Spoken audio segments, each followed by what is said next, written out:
It's okay. Off your mic. It's okay. Off your mic. Chai! Now wow, people wey suppose talk truth to power don't off mic.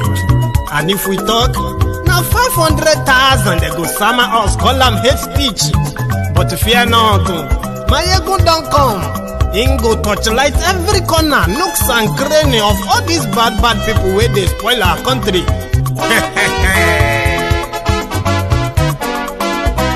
So my people make we laugh, oh, yo. My ego don't come, oh, yo. My people make we shout, oh, yo. My ego don't come, oh, yo. My ego don't come, man of the masses, oh, yo. My ego don't come, oh, yo. My ego diary politico, yo. My ego don't come, oh, yo. This one not the off in mind, oh, yo. My ego don't come, oh, yo. And in the touchlight every corner, oh, yo. My ego don't come, oh, yo. Okay, some people be they holla say they want the power. Chai, them be promise us say we go get light and power. Nah. Them hustle sote they can't get the power. But now they know they do anything with the power. Every day, dollar just they get the higher power over naira. See them talk say make we off mind, but thank God say my ego don't come. So my people make you laugh, oh, yo. My ego don't come, oh, yo. My people make we shout, oh, yo. My ego don't come, oh, yo. My ego don't come, man of the masses, oh, yo. My ego don't come, oh, yo. My ego diary politico, oh, yo. My ego don't come, oh, yo. This one not the off in mind, oh, yo. My ego don't come, oh, yo. Person where they do evil, no one make person talk.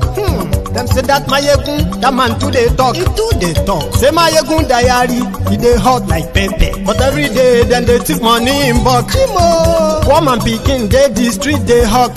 Still them talk say make we no talk. But thank God say my yegun don't come. So my people make you laugh, oh, yo. My yegun don't come.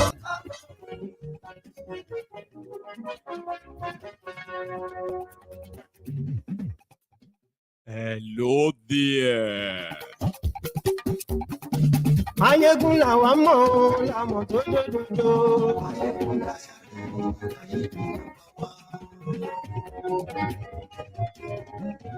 Mayegun la wa mo, la mo to jojo.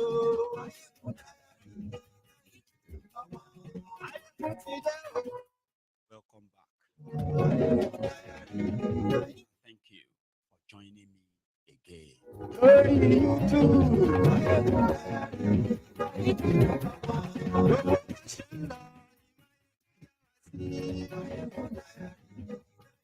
Please take your time and read the caption of this broadcast as usual. Okay, get yourself used to what we are going to be talking about tonight.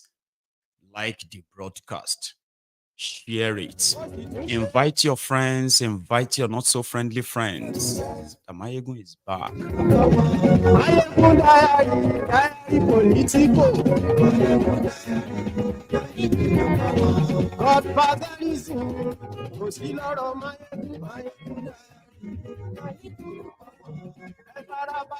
is so much to unpack tonight, and I kind of advise everyone joining, share the broadcast. Do all you have to do now before you get soaked into the charts.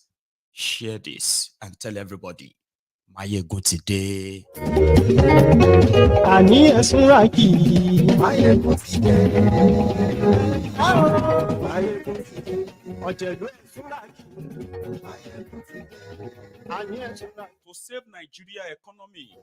Lórí Facebook. thiefnubu, for the second time in 3 months, has appointed Aliko Dangote as a member of thiefnubu's Economic Recovery and Stability Team. This was just after 24 hours when Dangote came clean. You know, it's not just you, the poor people that are going to that are losing on the thiefnubu. Even rich people that you think are cashing out, they are losing big. The quota system billionaire Dangote came clean a few days ago. Now he's a member of economic team that he kind of changes words few hours later. You need to share this, okay? Invite your friends, invite your not so friendly friends, and tell them that here we go.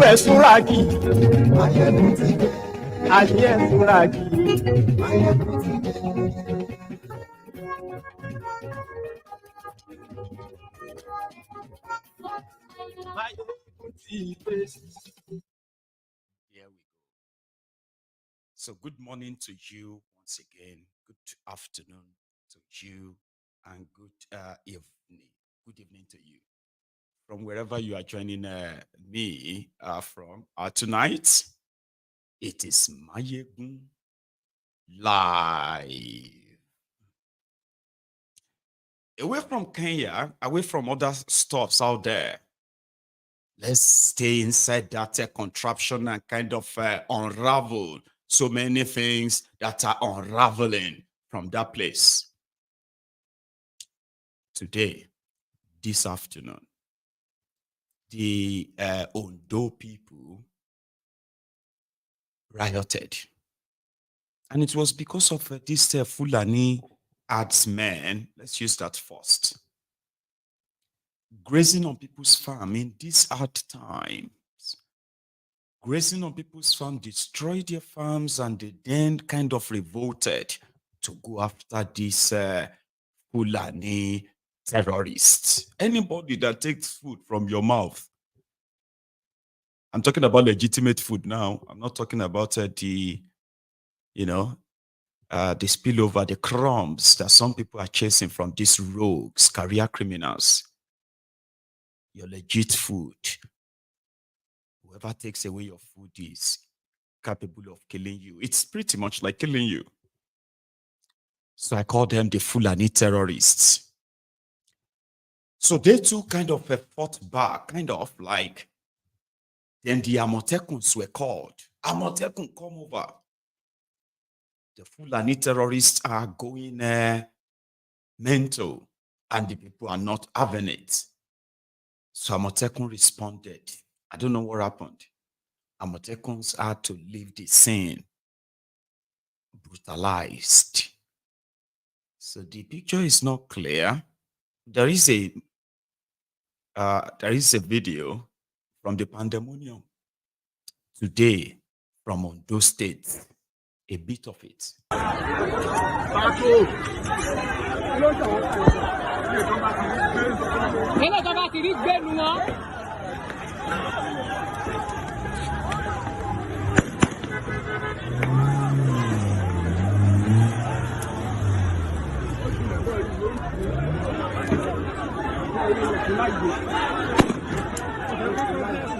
Come on, for glass motor yani koko. Glass motor yani.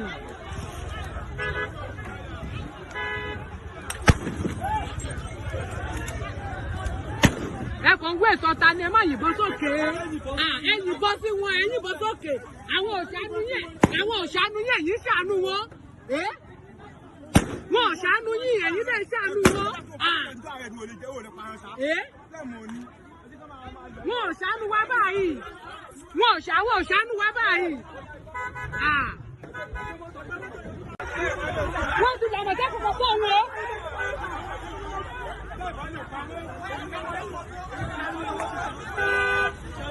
Ṣẹ́rí, wọ́n ti ṣá ọ, ṣẹ́rí, wọ́n ti ṣá ọ, ṣẹ́rí, wọ́n ti ṣá ọ,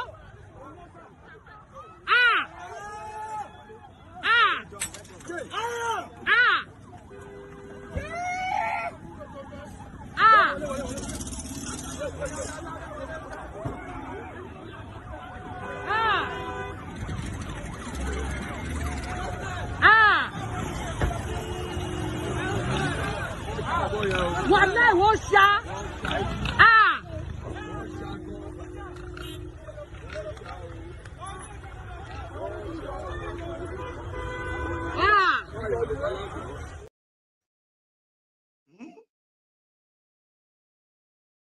Now, Amotekun be that too. Whenever the criminal politicians are having their political campaigns, they will bring in AK-47s with probably millions of round of ammunition, live bullets, when they are doing their political campaigns and going after themselves. Did you hear the Amotekun gun in that video? I'm sorry about the amateur video, okay? That's the most I could get around. Pa! Ẹ má yìnbọn sókè, ẹ yìnbọn sí wọn. Àwo ṣàánú yín, ẹ̀yin ṣàánú wọn, ẹ yìnbọn sí wọn. What the woman was saying, the voice you heard in that video was that stop shooting in the sky, stop shooting in the air, shoot at them. You need to shoot at them. They don't give a damn about you. But you are here trying to shoot up. They're talking about the Fulani terrorists. And indeed, the moment they manage to get closer to the Amotekun, the macheted one that they quickly took back into their truck. So that happened in Ogun State today. Bleeding seems to be a common thing right now in the contraption, where it has been a thing for a while. It just depends on who is bleeding. There are those who are bleeding blood. I mean, if you bleed blood, you can possibly, care for it and treat it, stop the bleeding. Majority of Nigerians are bleeding economically. Their lives have took the worst turn. But you see, the coping mechanism, I better past my neighbor, and the ability to say, God go provide, God go help, has made the criminal politicians in Nigeria to get away with a lot. Many people are bleeding, businesses are bleeding. And that's exactly what Dangote said a few days ago. He's a quota system billionaire. He's more protected for some reason, right? He had to kind of come out and say, this whole policy thing, because thiefnubu and his gang, as part of the conditions given to them for all the monies they are promising or promised, they are going to, loan them this year. thiefnubu, like Kenya, he has to increase taxes on those of you who are still working. On those of you who still have businesses you are opening, they just have to. They needed those money to continue to feed their greed. That makes them live like kings. They could do anything, anytime. So you would have to pay, right? Businesses would have to pay. And guess what Dangote said, which is true. The banks are not giving out loans. And wherever, in a very rare circumstance, right, wherever they give out all these loans, they give them out with a ridiculous interest rate that will, instead of helping businesses, continue to stifle them and kill them. And because of this, businesses who are suffering under this kind of economic directionless voodoo economy of a thiefnubu that celebrates more of committees, announcements.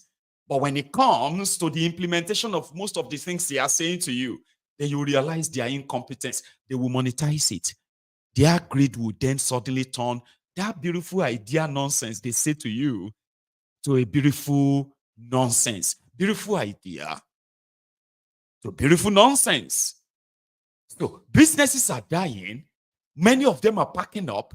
Jobs are being lost. People are falling into poverty. All of these are evident. But what are the economic policies of thiefnubu? Share money to those who are already poor. Let's give them money. Share food to those who are hungry. And then wait. And let's see what will happen. Because we are working. So Dangote has to say, in his words. Mr. Vice President, Your Excellency, I know that today we're battling with a very high interest rate. This interest rate is now saying that we should fight inflation. I'm not an economist. I'm just a local businessman. But, Your Excellency, the other countries, why did they jack up interest rates? Because during COVID, the G7 countries pumped money into their economies to the tune of 18.9 trillion. So their economies were over, they were over, they are evaporated with so many things. So there are so much of money chasing few goods. So if you have so much of money chasing fewer goods, it means that everything is going to go up. But Your Excellency, during COVID, we did not, and I repeat, we did not reflect any economy at all. We didn't do anything. The only thing that we did was sharing of palliatives. I'm not talking about Nigeria now. I'm talking about Africa in general. There's no any African country that came. Maybe some few have actually given lower interest rates. But right now, Your Excellency, at 30%, there's no way anybody can create jobs. If interest rate is 30%, there won't be any job creation because we're actually stifling growth. So interest rate can remain 30, but then no growth will happen unless that interest rate goes down. Do you get that? Like, it is true, okay? If businesses are operating under multiple taxes and at the same time access to capital to support their businesses, like support your business and then grow your businesses, which would then make you want to employ more people when you grow your businesses. But the bobo sold to Nigerians was that by Kadobi, that is the Oduduwa Emefiole, right? So the bobo they sold to Nigerians was that in the UK, when COVID happened and the economy of the world kind of crumbled, right? People lost jobs, businesses shut down. Many of them never came back, right?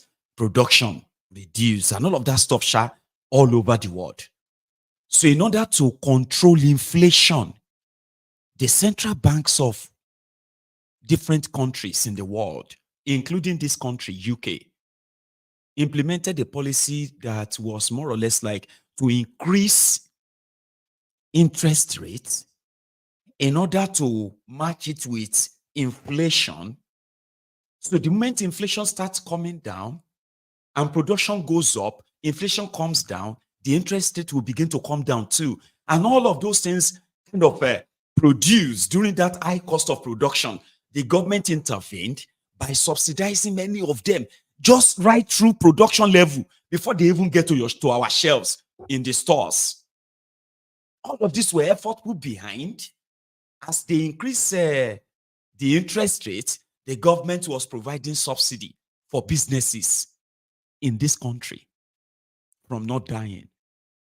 For some businesses that had to furlough their own workers, the government took up their welfare. If you were furloughed, if you somehow lost your job during the COVID, the government took over their welfare. They were being paid some amount of money. Their rent, their electricity, their gas, and other bills like that were being cleared as part of the process to manage the volatility, the imbalance created by the COVID shock. It is right. In Africa, even when they were donating money to them, these criminals were sharing the money. These criminals were buying properties abroad. At some point, they were sharing palliative food, expired food to their people. Why they were actually hoarding many of them in order to use this food as a bait during elections. It was that bad. Businesses died and all of that happened, except for those who were milking government and making this free money, including Dangote. He was able to still manage to stay afloat. including his Dangote refinery. But internally, they were bleeding. They were bleeding, no be blood. They were bleeding them of their lives. And for those who could hold on, hang on, if you see them today, we tell you, easy.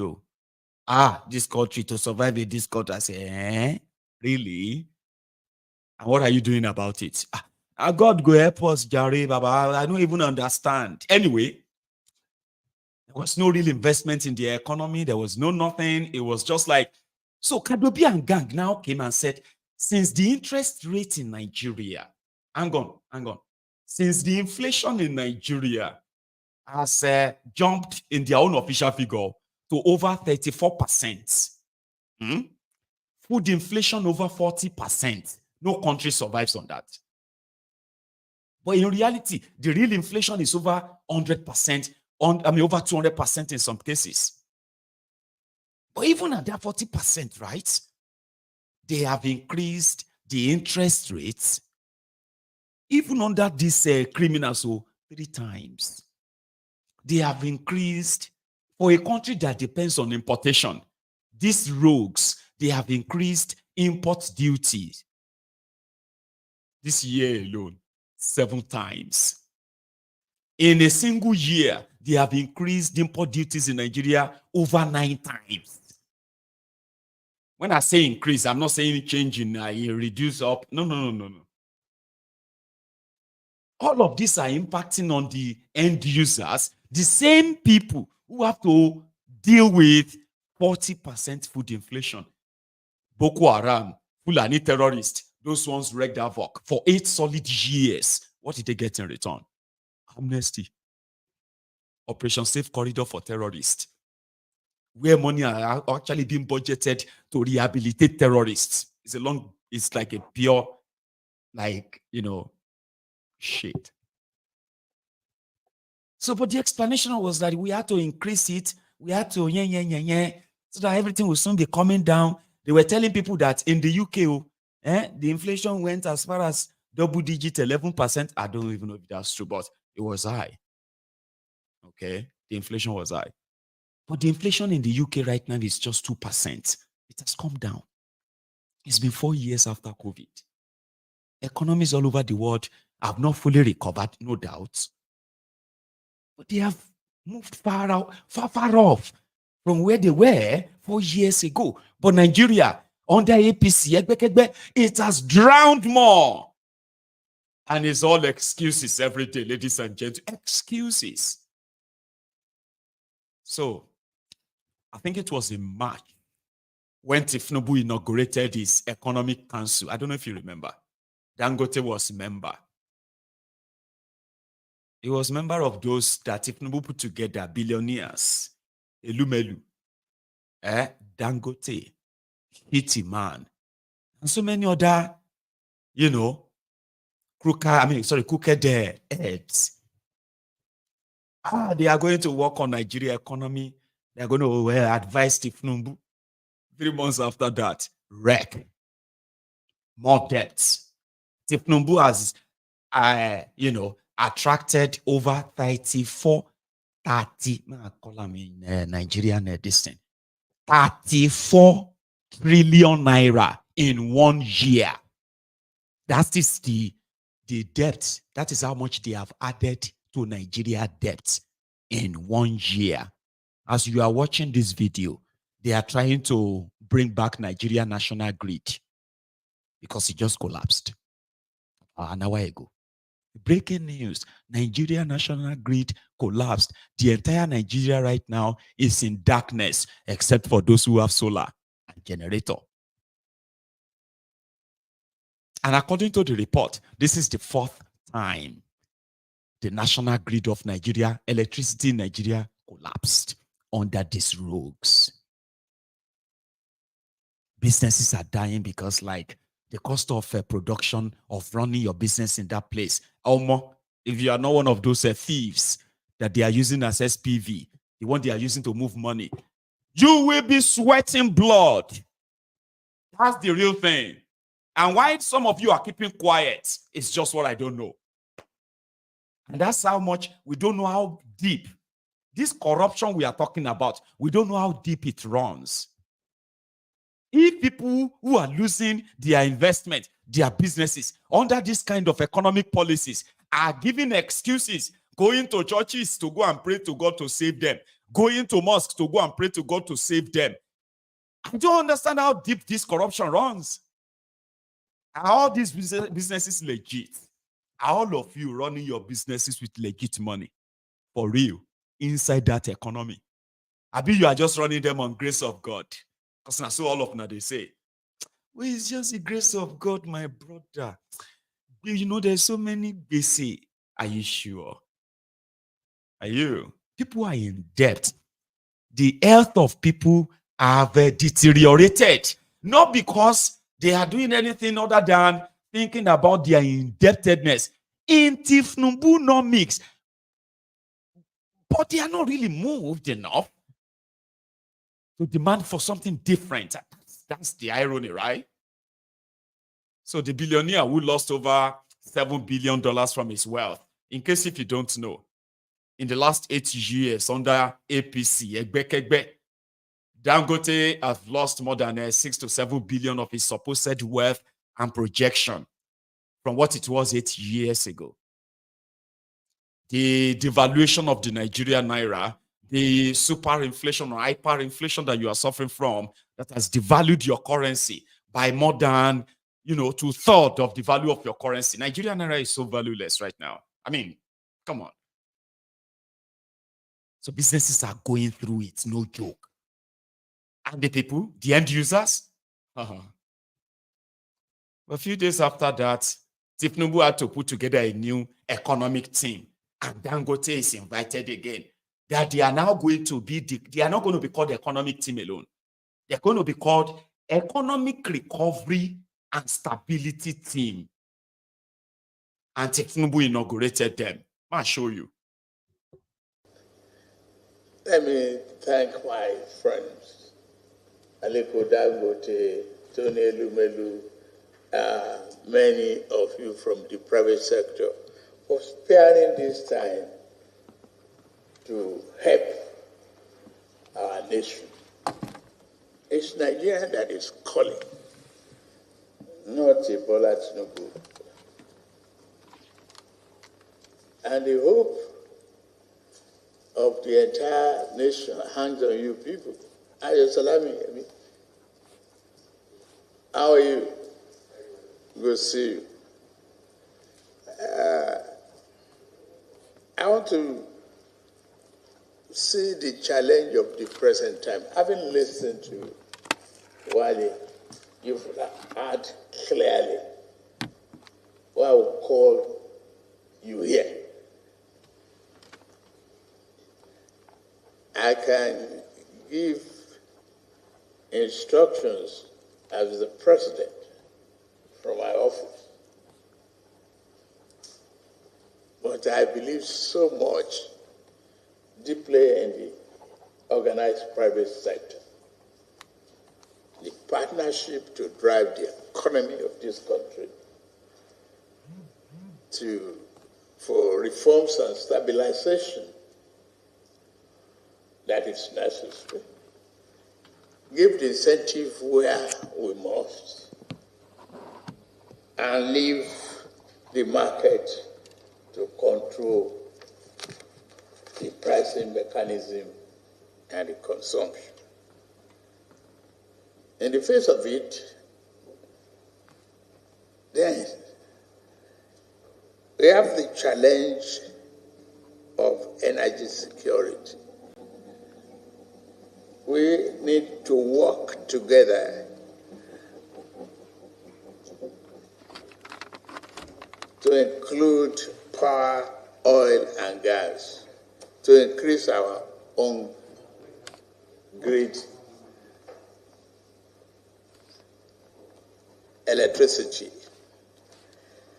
We are determined to do that with your cooperation and collaboration and recommendations. As a nation, it's so shameful that we about 4.5 gigawatts. We must increase our oil production too to 2 million barrels per day within the next few months. Remove all barriers for entry investment into the sector to enhance competitiveness. And we've had a challenge thrown at us, and all of fools. We have to be careful. I believe today is Americans' 150th celebration of their independence, while we were celebrating our 25 years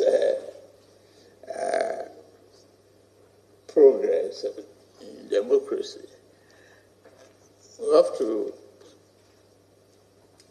look back and see how well we've navigated ourselves and look forward to better economic navigation. Food security is essential. I have declared a state of emergency on food security, and we must increase our staple crops by smallholder farmers. We are going to improve on mechanization.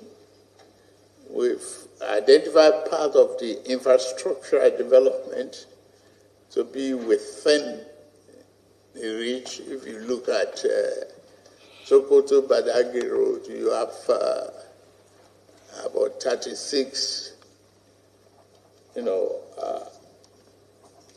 areas, dams that you can tap electricity from and generate additional electricity and do reticulation and help the agriculture and create arable farmland.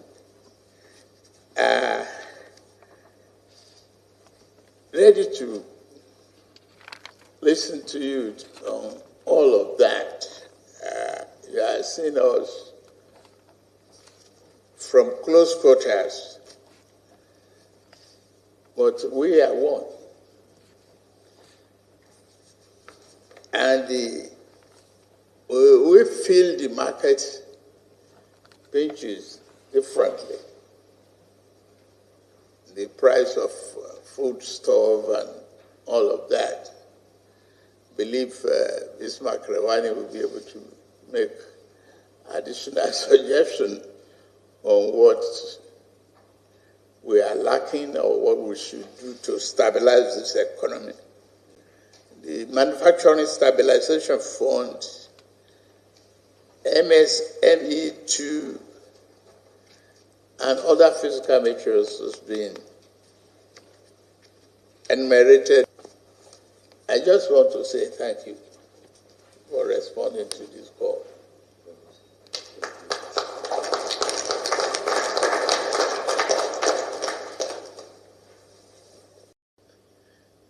Let me thank my friends. Nuisance Lele.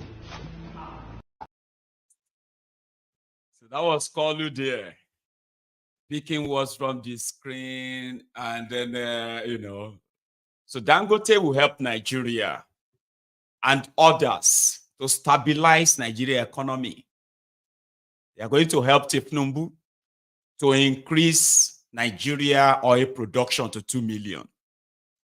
Dangote and others are going to help thiefnubu, Elumelu and Co.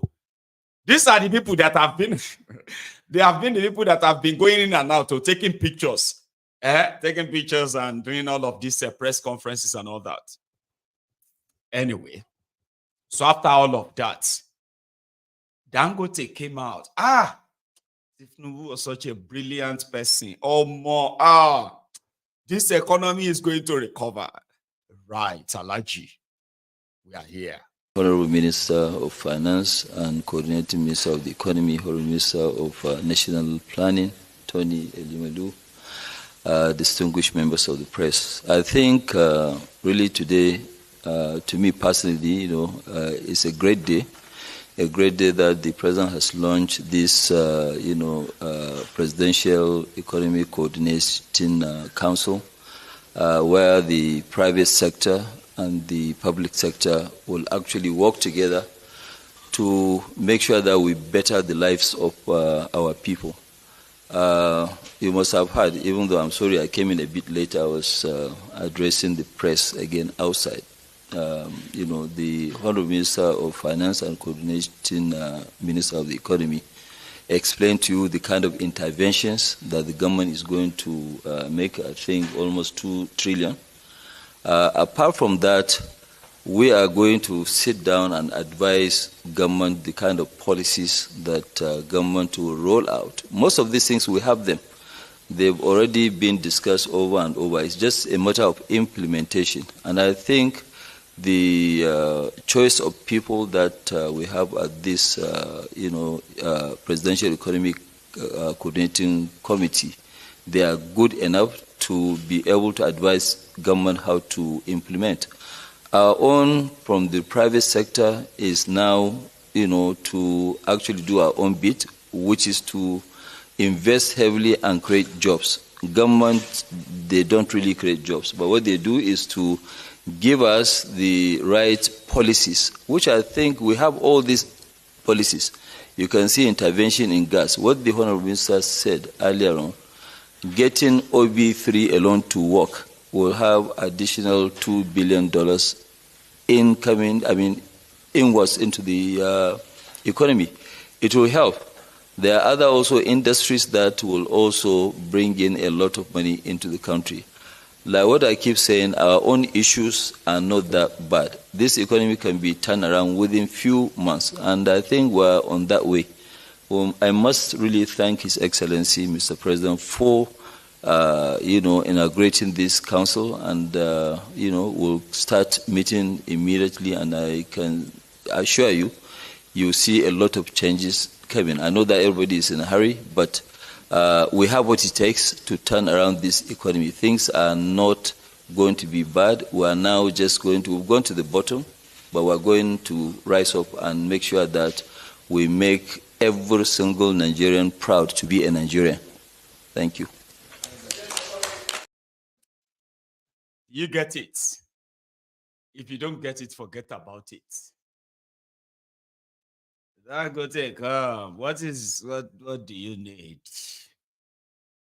Yes, sir. If they increase the 30% interest, you need to bring the percentage down for businesses so that businesses cannot. Hey, Dangote, calm down. What percentage do you want? You, Dangote. Yes, sir. Mr. President, if we can do like maybe 5%, is that what you want? You, Dangote. Yes, sir. Approved. Yeah, approved. I bet so many of you have forgotten when Dangote met with thiefnubu a few months ago. And then they said Dangote was donating rice all over the country as part of helping and supporting thiefnubu's government in alleviating hunger and poverty. I bet you don't forget. Don't worry, I will remind you. Dangote is a quota system. If anything is going to go down, he is going to be the one that is going to benefit it. Trust me, I've seen it happen many times. This guy was also part of the Bokwari's economic advisory, whatever. Elumelu, this guy, Dangote, and many of them like that. They were the paddy around Pastor Ruga. When Pastor Ruga was the one they said was leading economy. I bet it back, now don't forget. Please don't. Don't. I'll remind you though.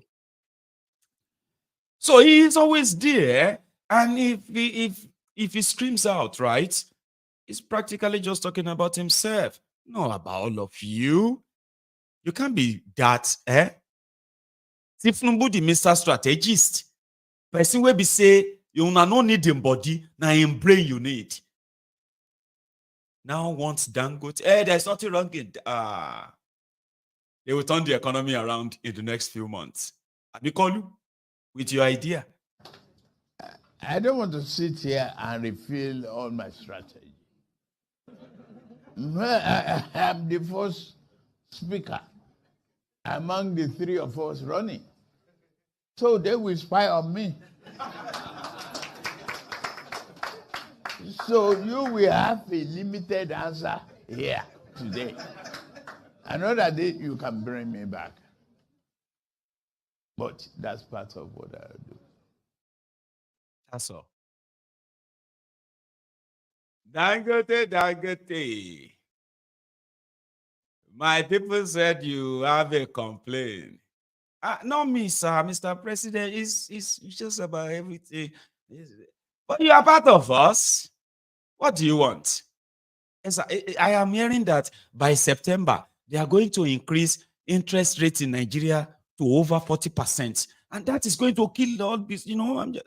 Dangote, what do you want? What do you want? Whatever you want. Consider it done. In fact, we are going to put 2 trillion in Nigeria economy. Yanko, are you happy? Smile. Mr. President, yes, sir. That's all right. Yeah. Smile. They will take you to the next room. Dear, there are cameras waiting for you. You will need to go and face the camera and tell them that, Abi, 2 trillion. Abi, what do you think? Mr. President, if you put that in the economy, it's going to change a lot. I'm going to put it in the economy. Don't worry. Wale Idun, Kadobi, Mama lead the boss in the next room. And that's exactly what happened there. In the next few months, right? You will be in a serious mess that I can't really describe.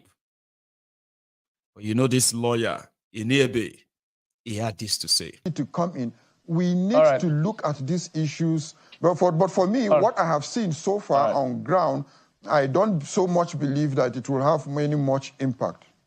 All right, Ms. Enibe, your take on this particular issue as we wrap up. I think it will be delusional, with profound respect, to expect that Alhaji Aliko Dangote and others will change the Nigerian economy. These individuals who have made money for themselves, they are lifetime economic advisors to every government in power. It is just window dressing. Dangote is not going to solve our economic problem. If a man who is driven by profit, so he's not going to devise policies that will promote the Nigerian economy and against his own interests. But let us be serious. This president does not understand the reality, the urgency of now. You cannot be speaking about changing the economy and you are still dissipating public funds on things that do not matter. This is a president that we were told had expertise in gathering technocrats. Where are the Tinubu technocrats? They are nowhere to be found. One year after, this president has not come out. All the people around him, Wale, Edu, Cardoso, all of these guys. They are busy with things that matter to them, but clearly not the interests of the Nigerian people. Because we have not seen the policies. We have not seen the actions. What we see is the sustenance of the culture of West. You cannot say that in a country that inflation is abominable, electricity tariff has just been increased again, right? Price of fuel is going up. Cost of basic commodities is escalating. The government is not addressing that. They are wasting money building, edifice for the vice president, wasting money on the convoy of the president, trying to buy a new aircraft for the president in an economy that has almost collapsed. These people are not serious, and they should admit it. They are taking Nigerians for granted, and time is running out. Look at what is happening in Kenya. Why are they so insensitive? They are not reading the handwriting on the wall. That the Nigerian people are being pushed too far. You have today the Kenyan president speaking on X, addressing over 120,000 people. I listened to it directly. Right. In 1 year, Tinubu has not spoken to Nigerians. So how can you understand what we are going through? It is impossible. Okay, that's a lot in quick succession. I must thank you both for coming on the program. Mr. Dachong Bago. Don't worry. He never talks to them. He talks through proxies. He talks through other people who are now like interpreter. He's a god. that when he opens his mouth is to feel himself and all of that. Anything against that is considered a treason.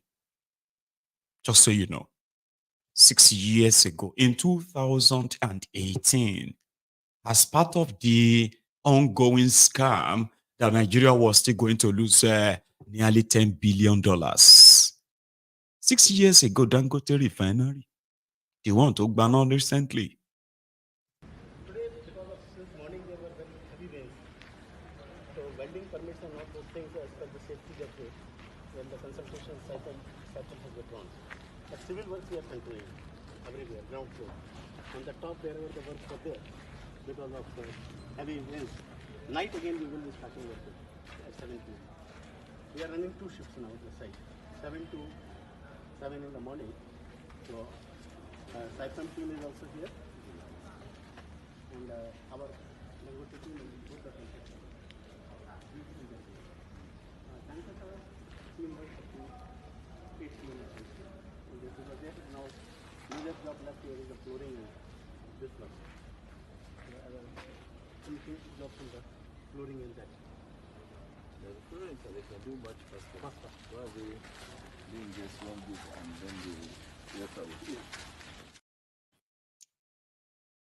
And in the last 6 years, Nigeria's money, the one they've managed to make public, is almost $10 billion. And the refinery is yet to refine a teaspoonful of crude oil. The scam runs so deep that the person building refinery also have the import license to bring diesel and petrol into Nigeria. So story after story, excuse after excuse, year after year, Nigeria continue to bleed through it. And now, it's managed to bring some of this refined product into Nigeria. He's blaming the international oil companies, he called them, that because they were the ones who were setting the price of crude oil abroad. So they are the ones setting the price, and they are the ones setting the price just to make sure that he is unable to afford to buy crude oil to refine in his refinery. So it's part of his cry, by the way. Doesn't make any sense, does it? Why? 6 years ago, when that video was online, the story then was in 2018, by the year 2019, Dangote Refinery will start to work. And guess what? Dangote Refinery was going to be provided crude oil from Niger Delta. To make it more lucrative, Dangote Refinery was going to be buying the crude oil in Naira. All scam, all lies.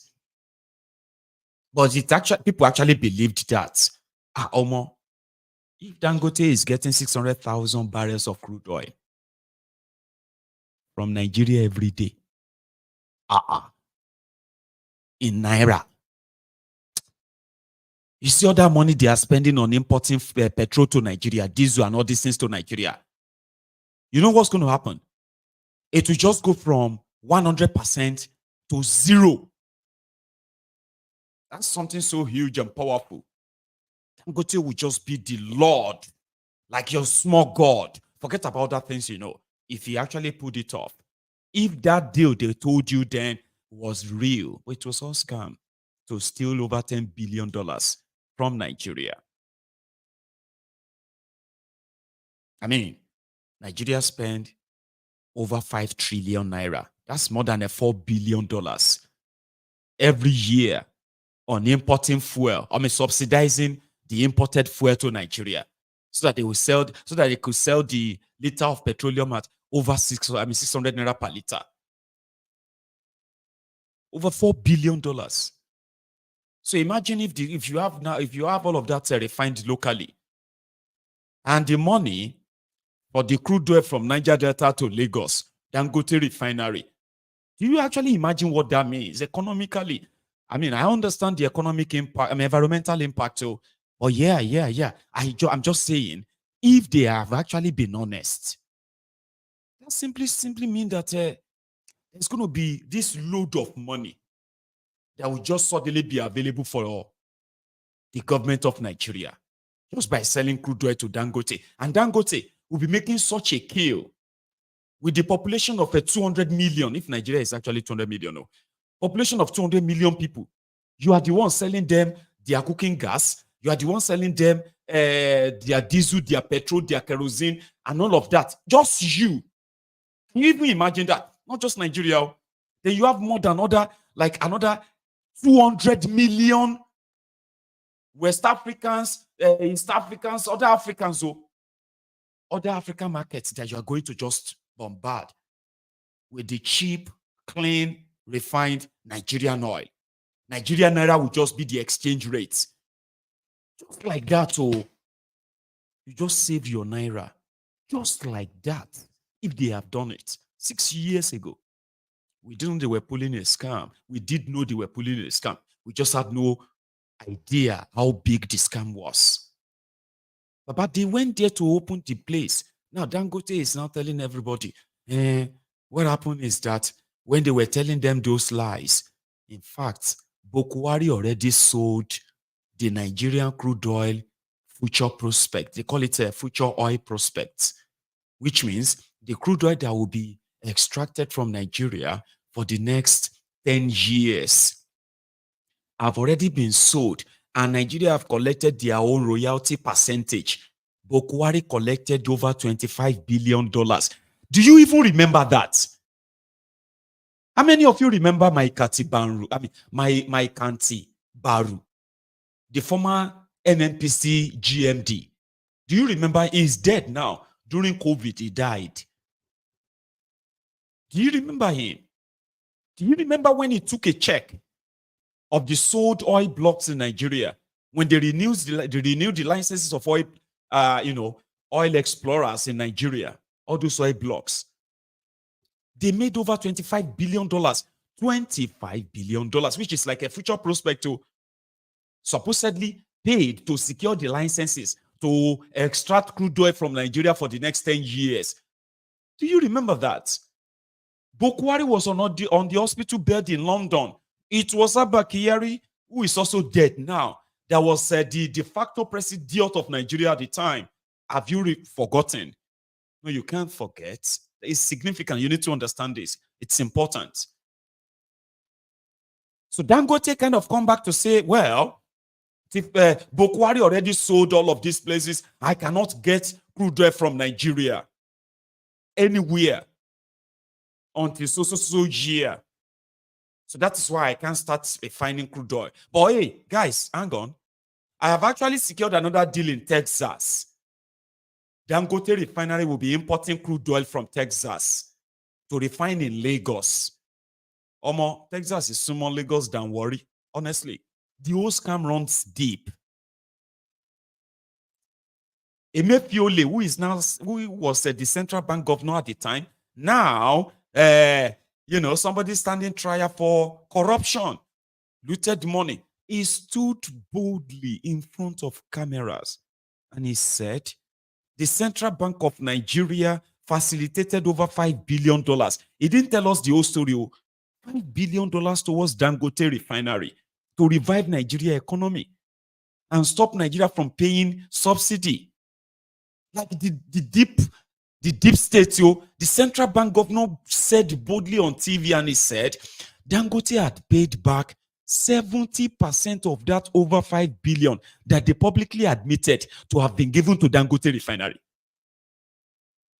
To further put the wool on the eyes of so many of these educated weary. So, you know what they said? They said Dangote refinery, Nigeria also have 20% stake in Dangote refinery, which means the reason why Nigeria gave him money was not just to make sure that it becomes a national pride. It was also to make it a future investment for Nigerians, generations yet unborn. The scam run deep. The whole thing was lies. The whole thing was a lie. Everything. Dangote was neck deep in the entire wrong scam. Now he has to help them save Nigeria. Can you even imagine that? But somebody like me is the person who doesn't wish Nigeria well by telling you and showing you all of this. The one whose mind doesn't, who always feel happy. Every bad news about Nigeria. People like us are tagged, gaslighted, blackmailed. It never worked, by the way. As the enemies.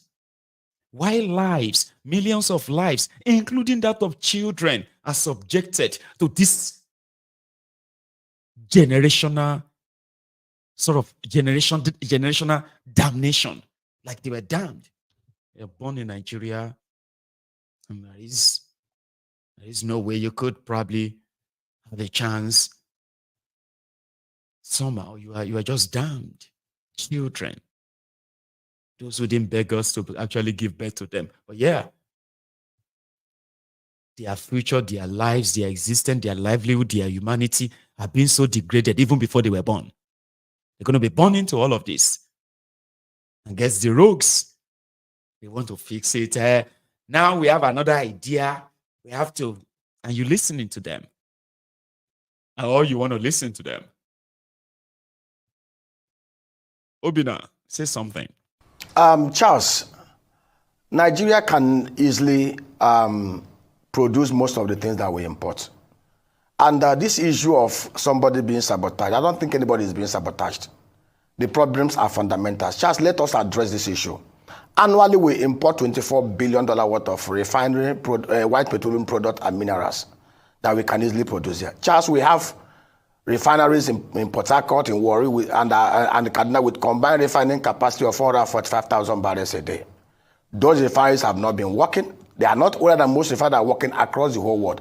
Charles, if we want to make this country work, we need to be very honest and situate things properly. Nobody goes to build a refinery without first of all thinking about the fish stock, even before putting the first foundation on the floor. I'll give you an example. Niger Delta Refinery is one refinery in Nigeria, Mola Refinery. Before Niger Delta Refinery put in one block, they already had a marginal field they were operating under the Arade Group. No investor put money on ground to do refinery without first of all considering his crude oil fish stock, even signing agreement over 20 years period. I was privileged to be part of the team, buy side that bought NAFCON on air. The first thing that the buyers considered was how they would get the fish stock, and they had to sign 20-year contract with NGC, and that is number one. For the refineries to work, there must be institutional reform. Charles, let's face fact. NNPC is not working because of corruption. Refineries are not working because of corruption. Look at Brazil. Petrobras is working. 2.3 million barrels of crude oil production every day. $174 billion sized. $121 billion revenue annually. $37 billion profit annually. Crude oil reserve of Brazil, 15.5 billion barrels. Nigeria has $7.7 billion. Do you know why Nigeria is not working? Petrobras is owned only 28.5% by the Brazilian government. The rest are owned by institutional investors, just like we have in Nigeria liquefied natural gas. The only corporation that is working today, NLNG is working because federal government owns 49% and 51% is owned by private sector investors. If we want the refineries to work in the next 6 months, divest 60% of the federal government holding from NNPC. Bring in deep-pocketed, capable, technically savvy private sector investors to take over that 60%. First of all, that would release $40 billion into the additional account. Do IPO of $20 billion, extra money will come in. When you do this, Charles, it will become efficiently run like NLNG, like the Petrobras. In the next 1 year, Charles will be shocked. This country will start doing 2.5 million barrels a day. Those refineries will start working. The truth is, the refineries are not working because of the corruption in the oil and gas sector. It's a sleazy environment, and we know this.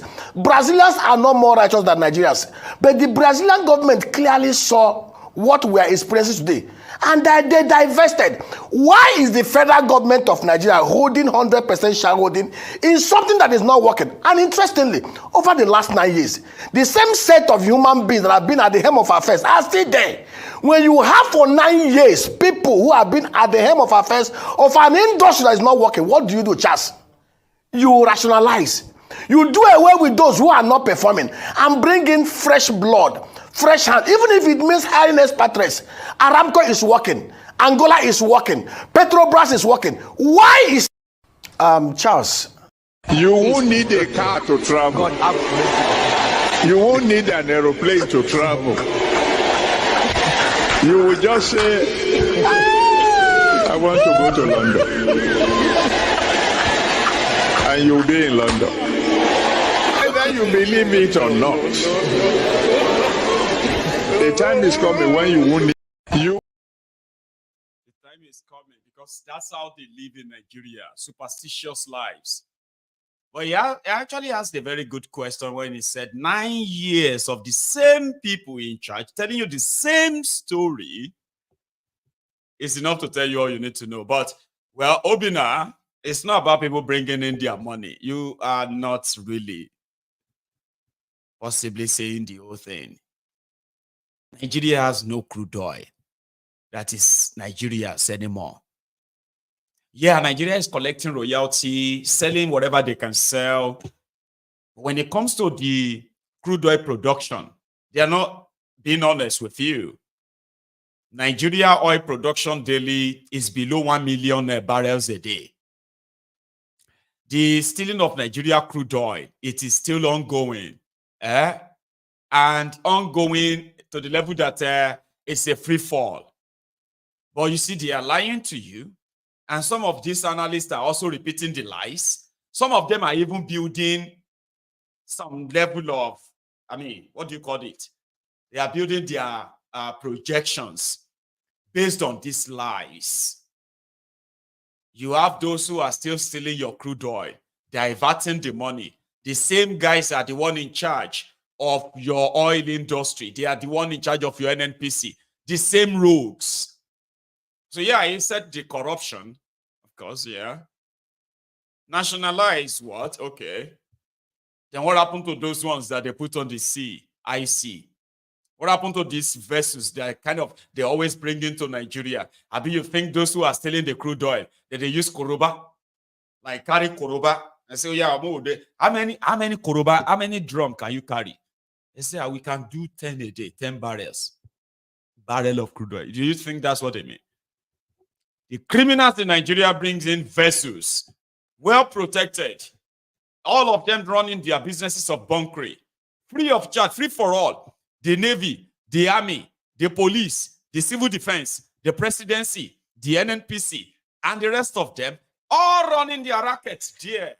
When they run into one another, whoever has the ability to call the military, they will assemble soldiers, give them guns to help go after their opponents. Rackets in London, but they are lying to you. Yeah, Nigeria is producing 1.5 million barrels. Nigeria needs to produce 2 million barrels. Shilo Tony, is that true? Do you actually believe that? Do you have the record? Can you give us how much money NNPC has presented to Nigeria in the last okay, let's say in the last 1 year. Under Bokwari, at a point for more than 3 years, NNPC, they robbed you. They are doing it again. These guys are never going to stop if you don't stop them. Listen to Oshiomole. Oshiomole has something to say on this subject too. I just want you to if you don't mind. Important motion. Read it through paragraph by paragraph. There is absolutely nothing to add. We do have saboteurs. Around the country, people blame politicians for all sorts of things that are not working well. Yet, we have people who are just appointees of government, who sabotage the laudable objective of Parliament. Mr. President, I watched in the news when you led a delegation to visit a Nigeria refinery that is capable of producing diesel of appropriate standard. The decision, therefore, by the management of that's paragraph 5, aware that NMDPRA has persistently continued to issue import licenses of diesel and yet despite sufficient local production capacity. Mr. President, this is sabotage. Re-sabotage of the Nigerian nation. Endangering jobs good paying jobs of Nigerians who are working in these refineries to produce this product. The much advertised benefit of local refining, which NNPC has used time and time again to pump all sorts of money into maintenance of Nigerian refineries. Now we have refineries that are working. And a Nigeria who believes in the future of our country at a time when the pressure on foreign exchange is so strong that the naira is promoted every day. A Nigeria find comfort in the words of in this particular paragraph to continue to issue licenses for the importation of substandard, dangerous chemicals in the name of diesel. I agree absolutely that we need to have a strong, well-empaneled Haddock committee to carry out thorough investigation and to investigate the leadership of the institution that is responsible for issuing these licenses. Mr. President, until we begin to punish, dismiss, and prosecute people who are undermining our collective well-being, we're going to spiral away. I do not believe that these are errors of the head. I believe the gentleman or gentlemen involved in this are doing it on purpose to collect rents for their pocket and undermine the economy of Nigeria. Your visit to Lagos was very well appreciated because the parliament must see what is going on in different parts of the country. So I support this motion and I plead with my colleague that in unison we should condemn the idea of importing diesel, which many of us, we have to agree, we are part of the middle or ruling class now. We all have diesels in our house. We are being poisoned by the product being imported by someone or some persons who want to enrich their pocket. So I think this is one motion that all of us should adopt unanimously and empower the committee and give them all the political backing they need to do the needful so that Nigeria will be better for it. Thank you, Mr. President. And I want to again thank you, Asuko, for bringing this to the fore. It is extremely important. It is not just for you, it is not for those workers, it is for our health, and as well as creating jobs and defending jobs of Nigerians. Thank you very much, sir. Thank you for your... The great youth of Nigeria. Great. Great. Great. Great. Great. Great. Great. Great. Great. Greatest, yo. Greatest,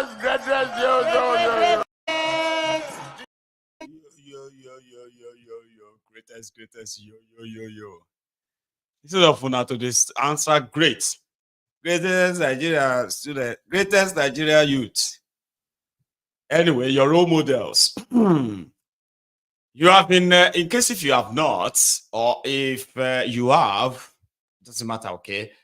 But especially for those of you who have been following, the Wike versus Ireti, the gang up after, the gang up against her as an outsider who came to defeat their longtime friend, Aduda, to become the senator representing the FCT, Abuja. Yeah, you remember now. Yes. Akpabiole has added his own voice. Akpabiole is a senator. Ireti is a senator. Akpabiole never participated in party primaries to become a senatorial candidate. Ireti did. Akpabiole, Akpabiole became the Senate president to serve the mission of thiefnubu. Ireti believes that she is there to serve the interest of the FCT. Wike and others feels like she is too nosy. Problematic. She's asking too many questions. Who is she? Why is she like, But ordinarily, right, you will say, oh, as member of National Assembly, they should have something like, privilege and all of that stuff that you still have to kind of, defend your colleague somehow. I don't think the rogues in charge of Nigeria gives a damn about anything. So the president of the Nigerian Senate was invited by Wike to an occasion happening in FCT. Wike is a PDP was a PDP governor. and he is currently an APC minister. It is not complicated. It is Nigeria. So don't say it's complicated. Allah is not. Okay. Anyway, where the Wike believes that Ireti is LUP, and LUP people are always, they don't like APC. So therefore, he cannot work with Ireti. And then Ireti won't keep short because the people in Abuja continually call her to say, what are you doing about this? What are you doing about that? So she took it to the media. Well, it's not the first time though, right? Anyway, to establish their fisticuff, their face-off, right? It became official. But why would the president of the Senate, National Assembly, take side openly like this? Come on. And the president. So a lot of people will say things. I saw one of the legislators on television talking about you and mentioning the fact that she was not carried along. Well, she's a member of the Senate. Once the decision is taken, she is bound by the decision. So please ignore every distraction and then be rest assured that no matter what you do, not everybody will praise you. No matter what you do, others will still try to find faults. Some were saying, why roads alone? But look at where we are now. And nuisance, Lele. Guess what? Ireti was seated there when Akpabiole was throwing his own colleague under the bus. Like, they're not a key prisoner. They said if she wants to save her head, she better join APC now, or else. I mean, you've seen that too. Where the Wike already declared openly that Abuja is his own territory. And he will show Ireti the next time. What have you done for Abuja? Ask her what have she done. What has she done for the people of Abuja? She's here questioning everything. Why are we using billions of this to build a vice president house? Why are we building houses for churches? Why are we building parks? Why are we constructing road to offices? What have you done? And I think she did say what she's done. In fact, she even said, I did this with my money too, my personal money. In her own words, though, I'm just saying, you know. Things that we can do, we are doing. Since I became a senator, which is just slightly under 1 year, I have taken solar lights to 5 communities, about 23 solar lights to each of them. I have built a road in Karusite. I have started and will be completing a hospital in Dobi. I have empowered at least 6,000 people. I have given 2,000 young people jobs paid for with my personal money. I am in the process of ITF training for 16,000 FCT residents, as well as employment for 6,000 people, majorly, as well as 50 here, 10 here, 30 here, 40 here, 22 here. So I think that if we're to look at it, Labour Party, under the leadership of Senator Ireti Kingibe and Chinedu Obika, we have done well for under 1 year. And you must remember that we are new legislators, we are learning the ropes, we are still trying to find our way, and yet we could do so much. So I thought that Labour Party would be proud of us to say, see, when Chinedu and I decided to run, it took a partnership. That the things I can do, I will do. What I cannot do, he will do. I am the bigger one. The ministers are more likely to give me those things for me to bring to our constituents. He is the politician. You saw the difference. So we have divided our jobs. And I think that together we're doing things that we can. So yeah, that was Ireti trying to say, well, I'm doing my own little bit. I'm a lawmaker. I am new. Yeah, and all of that. Well, just a few years ago, right, when Akpabiole was a minister, the minister for Niger Delta. It's okay, off your mic. Horrible minister, off your mic. It's okay. Remember that, right? That was Akpabiole as a minister under Bokuwari. Then he went on to see Wike, who was a PDP governor of Rivers. It was our entertainer at the time, Wike. They had these exchanges. I don't know many of you will remember this though, right? But they are now in the same camp. I don't know. Is that even right? Because I don't even know where Wike belongs, so to say. But this was way back in I think it was in 2022. The governor of Rivers State, because you are not yet in APC, I will not call you a performing governor. At the moment you come, I will call you a performing governor. So I thank you for being personally present here, and also with your deputy. I know that even the praises we are giving on you today show clearly that you are in the wrong direction. So it's time for you to come to where you are being appreciated. So I thank you so much for your presence. I didn't know that former Governor Akpabiole will turn it a political rally. But let the record be straight. I prefer to stay where there is malaria than to go to where there is cancer. So, former governor, malaria is treatable. Cancer at 4th stage, you are likely to die. So I don't want to die now. So I'm very comfortable to remain where Nigerians have hope. All the performance about the claim he did, was it under which party?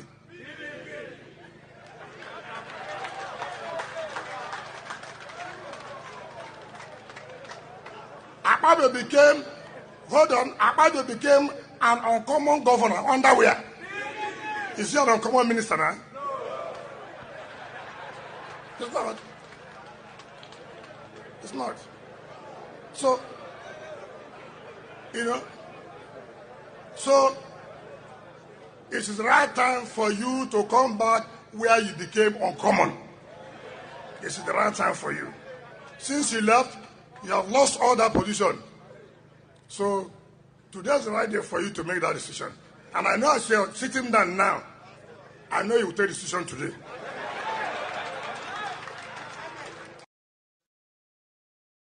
I mean, that was just about 2-3 years ago. And when you listen to Rotifmi Omoshi, you will realize that he will continue to remind us that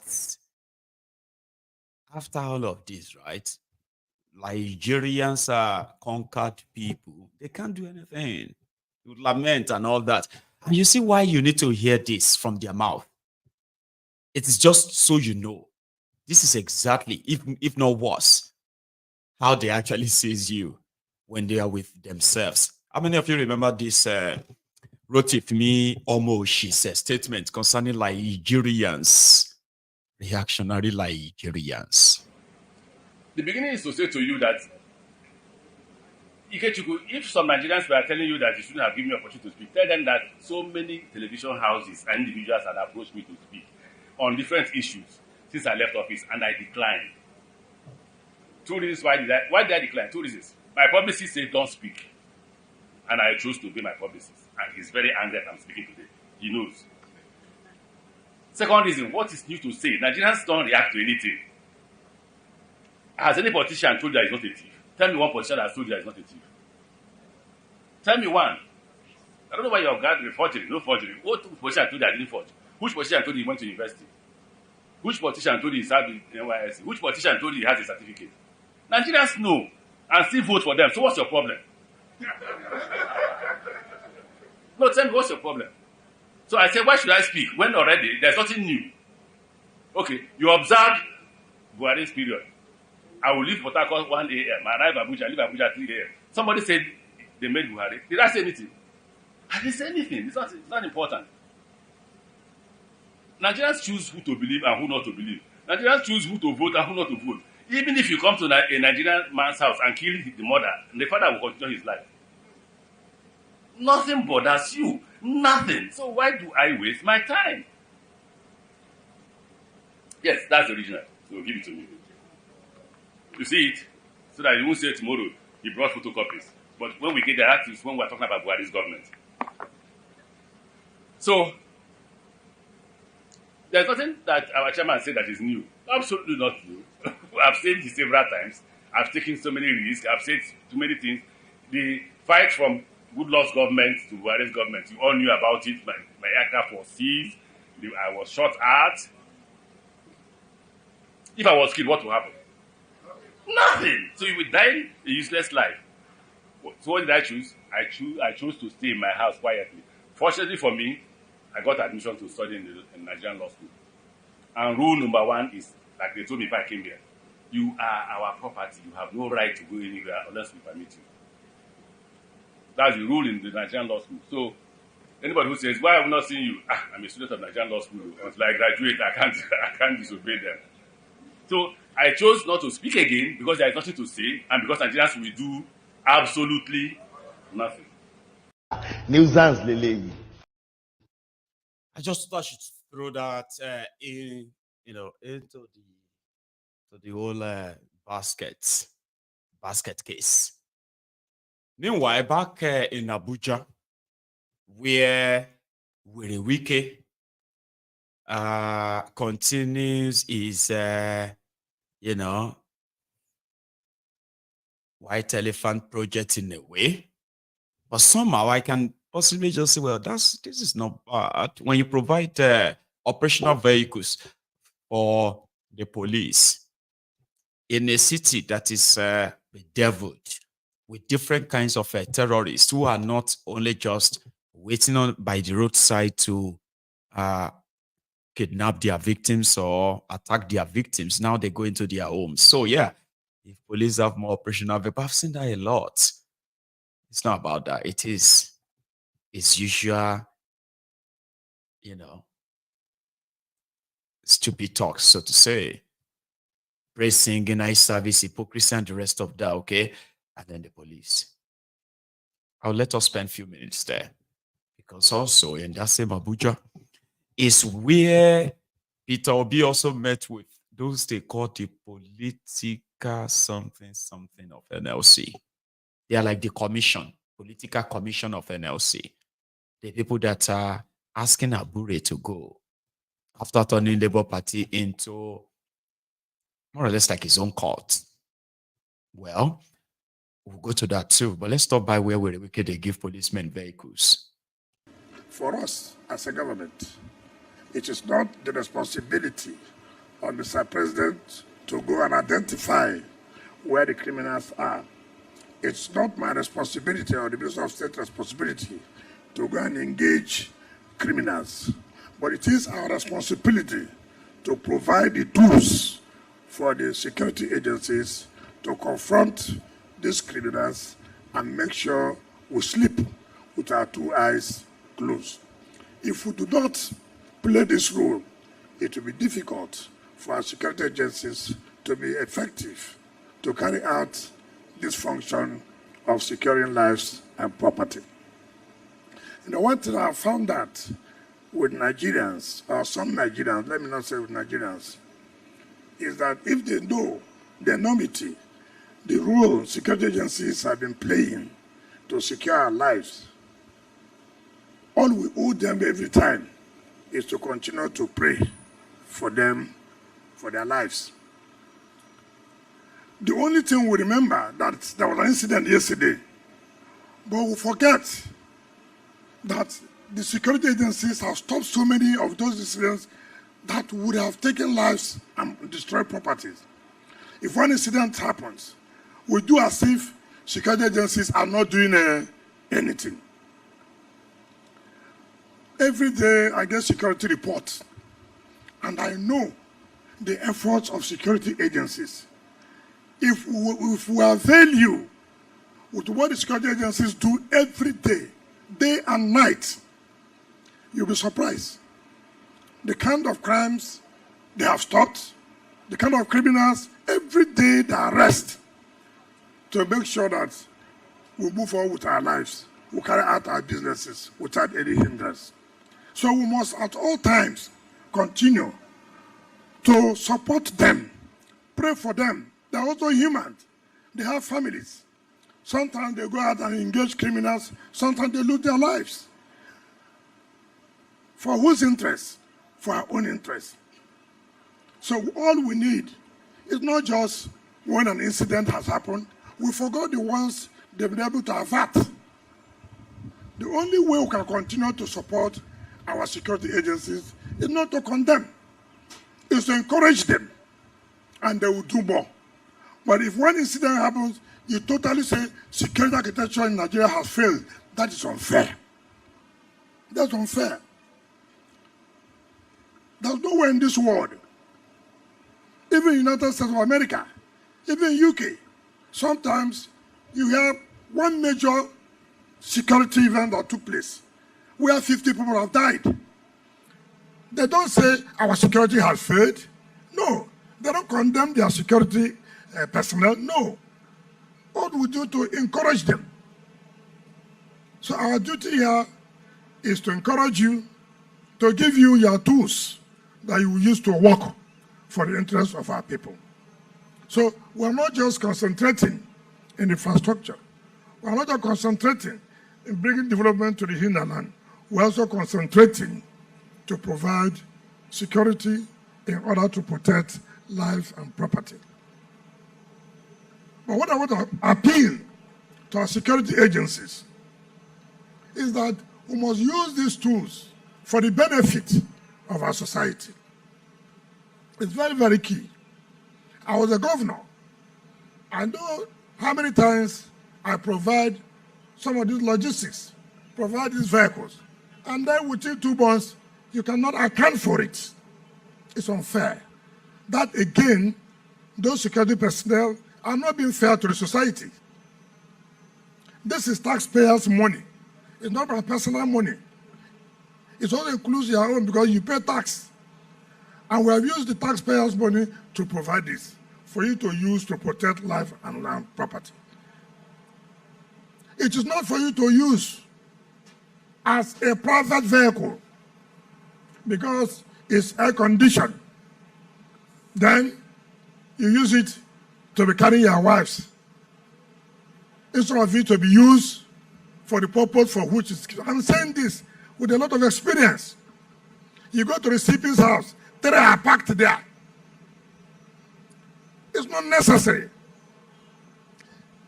You go to the civil defense, the head, 2 are packed there. Doing what? When he's going to church or mosque, he drives it. You go to the director of SSS, you see one fine one is parked there. It is not for that purpose. These vehicles are to be used both in the rural areas and in the city. So that these criminals will know that we are ready for them, that we are about to ready for them. And you are doing a wonderful job as far as the city is concerned. But our efforts must be taken to the rural areas because it's been hectic. Let it not be that the people will not feel the presence of these vehicles. When these criminals, they are watching us now. They know. And let us tell them that. Nuisance, Lele. They just love, they love the attention so much that some of you will be wondering, I mean, do they not buy cars for the American policemen in your county? They buy cars and vehicles and all these stuff for the police here. Then I have never seen the politicians giving long speeches of them donating vehicles for the community policing, for the police, to this, to that. It is just to put it out there to make it look like they are actually working. Meanwhile, it is them showing all of you their money laundering scheme. It happens all the time. I've seen a lot of them sharing cars, like thousands of cars and all of that, but yet Insecurity continues, and it continues to claim its victims every now and then. So I got that, and yeah, that's with a Wike. We can leave him at that. You see, the Labour Party of Peter Obi is pretty much telling everyone that he is not giving up on them, and he is not leaving. In fact, according to him, their reconciliation process have begun, and they were going to come back stronger to come and, I don't know. Listen, this is Peter Obi and the NLC, not Labour Party, NLC Political Commission, who are asking Abure to go because he is the most corrupt party chairman they have dealt with. The windfall of 2023 was colored by Abure. These are the guys accusing him, and these are the guys that some people believe are also, you see, Abure people believe that these ones are being sponsored. These ones believe that Abure is being sponsored and that Peter Obi is the target. So the guy is now in their middle, playing the mediator. Listen to him. Last week, 28th of June, is it 25th of June? Yes, sorry.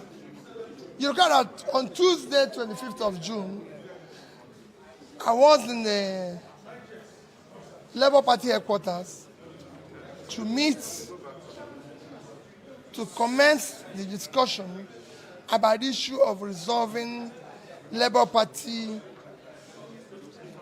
family problems.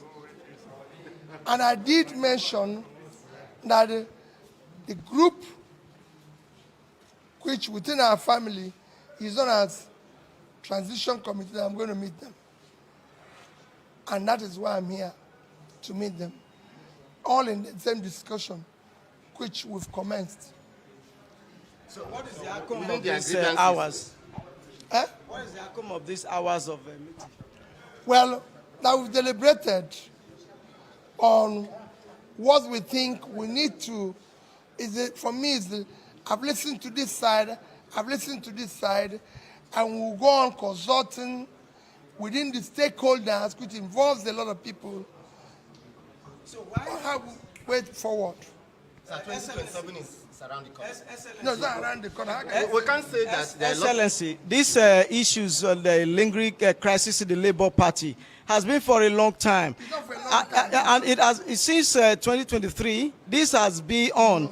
And no, you have been accused of standing in defense. That's the reason that this issue has not been resolved. Can you tell us how to defend this? I'm still on the fence. But I can, from that fence, I'll resolve it. At what time do you resolve this issue? We'll resolve it. Representing toward 2027. Yeah. Like what you said, are we sure that this issue will be resolved for Labour Party to have a ground to contest for 2027? It will be very amicably resolved. Remember, today you're talking about Labour Party. I'm sure in 2019, Labour Party wasn't an issue because they didn't have a presidential candidate. So don't worry. Do you see external forces? Whichever forces that is involved, we will resolve it.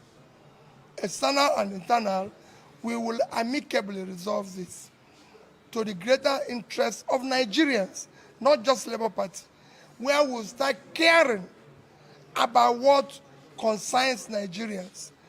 Nigerians do not expect us as politicians to be preoccupied by party wranglings. They want us to be preoccupied by issues that affect Nigerians, which is their health, their children's education, the food, and pulling people out of poverty. We can't have 30-something million people that will face hunger, with more people being thrown into poverty and everything, and we're preoccupied by party wrangling. We are going to resolve it and focus on doing what we are expected as politicians. It means we are public servants, and we must focus on the people. It is about the people. But the people are distracted by this issue so far. No, they are not distracted. They are being distracted by those in office. We're not in office. How can they be distracted when we're actually doing what is amazing? Do we still have hope for Labour Party in the next elections? Huge hope. You've told you, huge hope. Huge hope. Sir, the NLC president... And that is the future of your children. Sir, the NLC president was not part of your meeting right now. It shouldn't be. You met him separately before going into this? Yes, because he's not part of this committee. I met him, I paid courtesy call to him, and I met the committee. That's how it works. Your Excellency, it's been said that your silence over this matter has been so prolonged. Was it deliberate, or were you waiting for them to drum up the back before you? Whatever you call it, I've started now. Okay. So when are we expecting the next meeting? Maybe... We'll call you. We called you on this one. So when we have next meeting, we'll call you. You're not part of the meeting now. How are we going to give you dates? Okay. We are speaking to the chairman.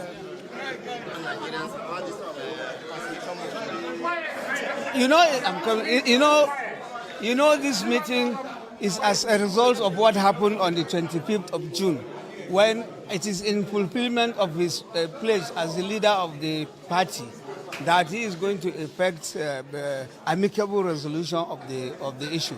And like he said, discussions have commenced and they are ongoing. Okay, right now, where is the certificate of the Labour Party? Is it material to this issue? The certificate of the Labour Party is in the custody of Nigeria Labour Congress. Okay. Who is the national chairman of the Labour Party as we speak? I am the National Transition Committee chairman. Okay. What do we hope from this after this meeting with the PO? I don't know if I need to add more context to that or just let you make of that whatever you think. Yeah, we'll just say that. Okay. Meanwhile, in Nigeria, remember this Samoa deal, LGBTQ, and the rest of that. thiefnubu team have started fighting back. They said it is fake news. This article everybody is pointing out about LGBTQ and all of this stuff, they are not true. So they decided to present the one they have, which is actually the fake one. Okay? So they called the media team and said, look at it. It has been removed. When you go to the website of this EU, Samoa, whatever agreement, it is fully there.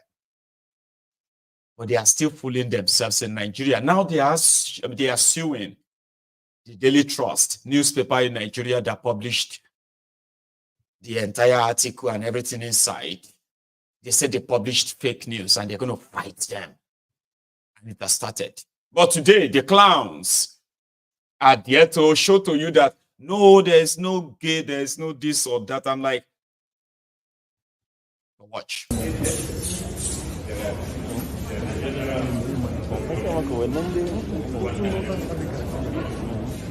have stated this is a full copy of the Samoa agreement. It consists of different components. The general compact is 103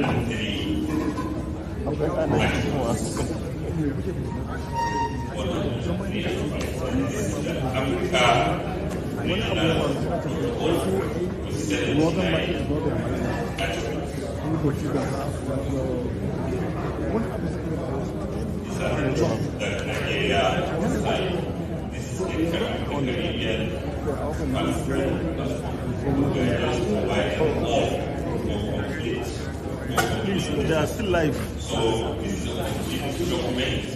We have a smaller version that contains the Nigerian portion.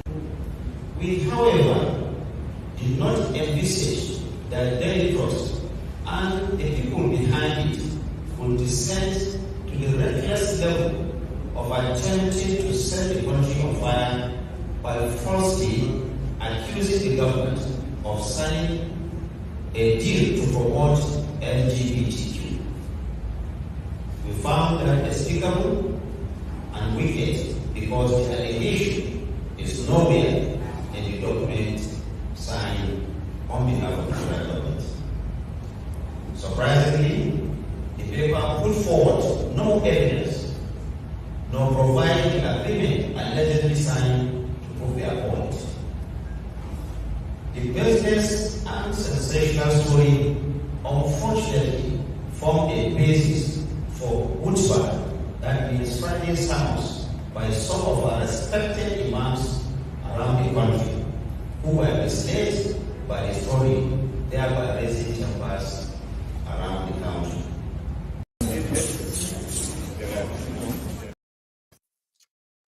So the agenda right now is to call it fake news. So they went on the website, they printed out this, they said, this is the one we signed. All these articles you are talking about, right, which will make Nigeria to go and amend their own law and, you know, allow the EU and their own representatives to help build the community that needs to be protected, especially the the LGBTQ community, where people are threatened if you openly if you are open lesbian or gay or homosexual, right? So they are endangered, and EU want to protect the endangered people whose rights of choice is the rights that could lead to their death. So thiefnubu knew that all of them know what they are doing. But what they are telling themselves is that Shibina, we go implement them. We are telling you that there's nothing like that. Forget about what you are reading. Don't listen to what these people are saying. It's all fake news. At least we are telling you that this one that we have, and the one you said you have on the website of this EU Samoa deal, right? Yeah, that one is for all other countries. The reason why other African countries have not signed it, we don't know. But these EU guys have told us that in their own right, they've stated that, you know, the rights of boys, girls, men, women. So it didn't say anything about gay. Anyway, they just scrape out that section, okay? And they went on to show, I mean, it's obvious though, right? But why are they lying to people? So presently they said they are now suing the newspaper because the Islamic Sharia North. When I say North, I'm not saying Northern Nigeria. Well, I should have told you that it's Islamic Sharia North. They're fuming. They're raging. How could this even happen?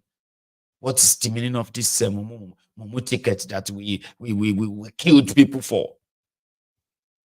So it's kind of painful to so many of them.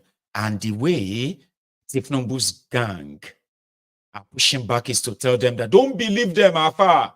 Alaji, Ranka Dede, don't believe them. It's not true. It's fake news. In fact, for you to know that it's fake news, what we signed is for the betterment of Nigeria. So we're going to sue the newspaper. Anybody that talk about that deal, we're going to sue you for trying to cause trouble in Nigeria. And today, thiefnubu had already called on the army. Please, Nigerian army, you must prevent what is going on in Kenya happening in Nigeria. Do you know that? Okay, I'll show you that sometimes, okay? Meanwhile, in Africa as we speak, right? Countries like Burkina Faso, Mali, and Niger Republic, they've all come together to form their own economic bloc now. They've called the bloc of the Western world. Yes, they were supposed to suffer. I mean, we were told that they would suffer for daring to tell the Americans and the French to leave their country, that their country would become like, you know. Anyway, it's been like that for a while, and they are coming out stronger with the backing of Russia. I still don't know how long this is going to last, right? But as we speak, they are actually rebuilding themselves through the collaborative sharing of the resources they have, including human resources. They are generating their power. They are empowering. They are building their own hospitals and, you know, improving them, building their infrastructure, improving them. They want to be nuclearly armed too. Russia says they will help them to become nuclearly armed. Niger Republic will have nuclear weapon. Burkina Faso will have nuclear weapon. Mali will have nuclear weapon. They are now teaming up with the communists that the CIA of America, as well as the M16 of the United Kingdom worked for decades to break. Somehow it is happening. Burkina Faso is now nationalizing all of the French companies in their country. They are moving on. What is the worst that these guys can do to them? What is the worst? It doesn't seem that it's going to be any worse that this West can do to them than what they have already done to them from generations, even up to now. So they are facing their fear. And I kind of love it, right? Here is a video of that guy from Burkina Faso, the leader of Burkina Faso now, Traoré, visiting his own pal in Niger Republic. And Nigerians, they don't call them cupists. When these guys opted out of the African Union, ECOWAS, they said they would suffer. But they teamed and bonded together up to today. And this is how it feels, by the way, where you are being killed over democracy, where your elected criminal politicians are looting you dry. You can't even fight them. And they want you to believe that the democracy is best for you. Military is not good for you. This one is, I'm just saying, right? But take a look at this.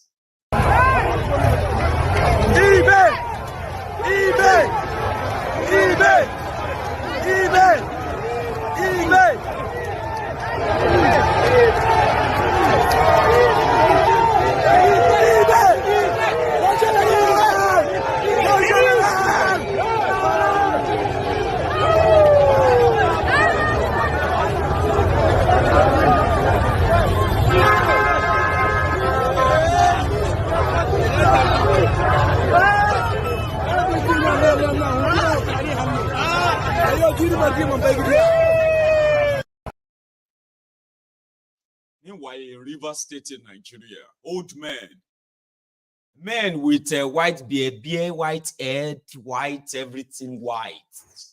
Grandmas, they are chasing themselves on of who is the right lawmakers and who are those who are not the lawmakers as we speak. A few days ago, there was this media sensation that with the Wike's loyalists have been reinstated by the appeal court. You remember they decamped from their party PDP to APC. That became a legal thing. Their seats were declared vacant.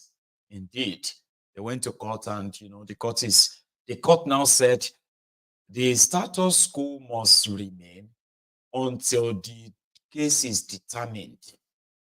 So the Wike's loyalists received that judgment as to say they were supposed to go back and become lawmakers and still remain as lawmakers until the court ruled otherwise. To the Fubara men, shut up, man. The court is saying that we have removed you, and you are saying you are still a lawmaker. You are still lawmakers, but the thing is that you are not lawmakers until the court decide if truly you are still one or not. Inside that confusion, old men call for press conference on top this river matter. I mean, I think you should know. Gentlemen of the press, this is a delegation of former members of the National Assembly from Rivers State who have served the state meritoriously at different times. Our assignment today is to pay the governor a courtesy and solidarity visit, as well as make a press statement on the matters that are arising in our dear states at this time. So we, the undersigned members, former members of the National Assembly Rivers State Caucus, are compelled to speak out against the apprehension and uncertainty that have enveloped our state in recent months, which we are all aware. This is one of those times in life of our beloved state when silence is no longer golden. We cannot, in good conscience, continue to play the ostrich when our hard-earned democracy, including the peace and stability of a state that has been built on the blood of heroes are threatened. Our concerns, therefore, are: we are deeply troubled by the anxiety, hysteria in our state. We recognize that peace and stability of Rivers State, a vital economic hub of our nation, are under siege. Our position, therefore: 1, regardless of our political affiliations, which you know that we are not on party basis, we stand united in an unwavering belief and conviction that the unity, peace, and progress of Rivers State are paramount and non-negotiable. 2, we reaffirm our absolute commitment to the rule of law, a cornerstone of democracy that ensures no one, including the government, is above the law. We uphold this fundamental principle, which safeguards justice, equality, and accountability for all. We emphasize that the tenure of local government councils must be respected in accordance with the constitution of the land. 4, we believe that the calls for a state of emergency are unwarranted and have every confidence in the government's ability to address any challenges that may arise. We trust in the capacity to maintain peace and stability in Rivers State. We reject all attempts to undermine the progress of Rivers State for personal gain and urge the people to reject and oppose such efforts. We commend Governor Sim Fubara's efforts to promote peace and development and urge all Nigerians to support his initiative. We urge all well-meaning Nigerians to support Governor Sim Fubara's mandate, which has been affirmed by the Supreme Court of the land without fear, favor, or distraction. Our prayer: O God of creation, grant this one request. Help us build a nation where no man is oppressed, and so with peace and plenty, Nigeria may be blessed. Long live Rivers State. Long live. Nuisance, Lele. I actually thought he was going to say, where no man is oppressed, Nigeria will hail thee. He didn't say that, so it's a nuisance. Nuisance. Meanwhile, on the other side, right, I kind of share something about the new UK Prime Minister, Keir, that's his name, today. But there's something that he was expected to kind of, act on, and that was acted upon day one. Okay, see, conservative put this idea of keeping those who come to this island, this British island, right, on the dinghy, on the boats, or what have you. So they are like classified illegal immigrants. Here in the UK, the politicians were under pressure from the British public that their access to medical care, their access to NHS, the access to public housing, the access to social welfare, and so many other things that were like part of the system have become so overstretched that people have to wait for hours, even during emergencies, for ambulances. So all of this are mounting pressure on the local politicians, on the politicians of the, this country. So conservative now devised a means of making an agreement with Rwanda. And the president and government of Rwanda were given millions, hundreds of millions of pounds sterling to go create community for those they call the refugees coming to the UK, illegal immigrants coming to the UK. They will be granted something like overseas territorial citizenship. Is it? I don't know what that even means, right? So what they plan to do was that if you find your way to the UK as an illegal immigrant and you are caught, you will be put on the next available plane to Kenya. I'm sorry, to Rwanda. Yeah. So you'll be sent to Rwanda. And with this, it was more or less like something to placate the British public. Instead of it to placate the British public, it angers them more. They became more like, what? Like, yeah, we are talking about your policies that have made it more worse for people to have access to public services. We are not saying you should be shipping human beings to another place in Africa. All you have to do is just tighten your border and make sure that they do not just get in. I don't know how they will do it. But you see, in the state of this confusion, right? Conservative lost 14 years of being in power in this country. It was that deep. So Starmer made an announcement today by what? Hang on, before I get to this new guy. So they got to a stage that the government of the conservative government was taken to the courts. I mean, the Supreme Court of the UK had to rule. Yeah, they ruled that it was, no, sorry, the court ruled that it was wrong and illegal to deport people to Rwanda. Then Richie Sunak said, I will find a way. Yes, I will find a way around it. Indeed, he found a way. And they were planning to send the first plane down to Rwanda.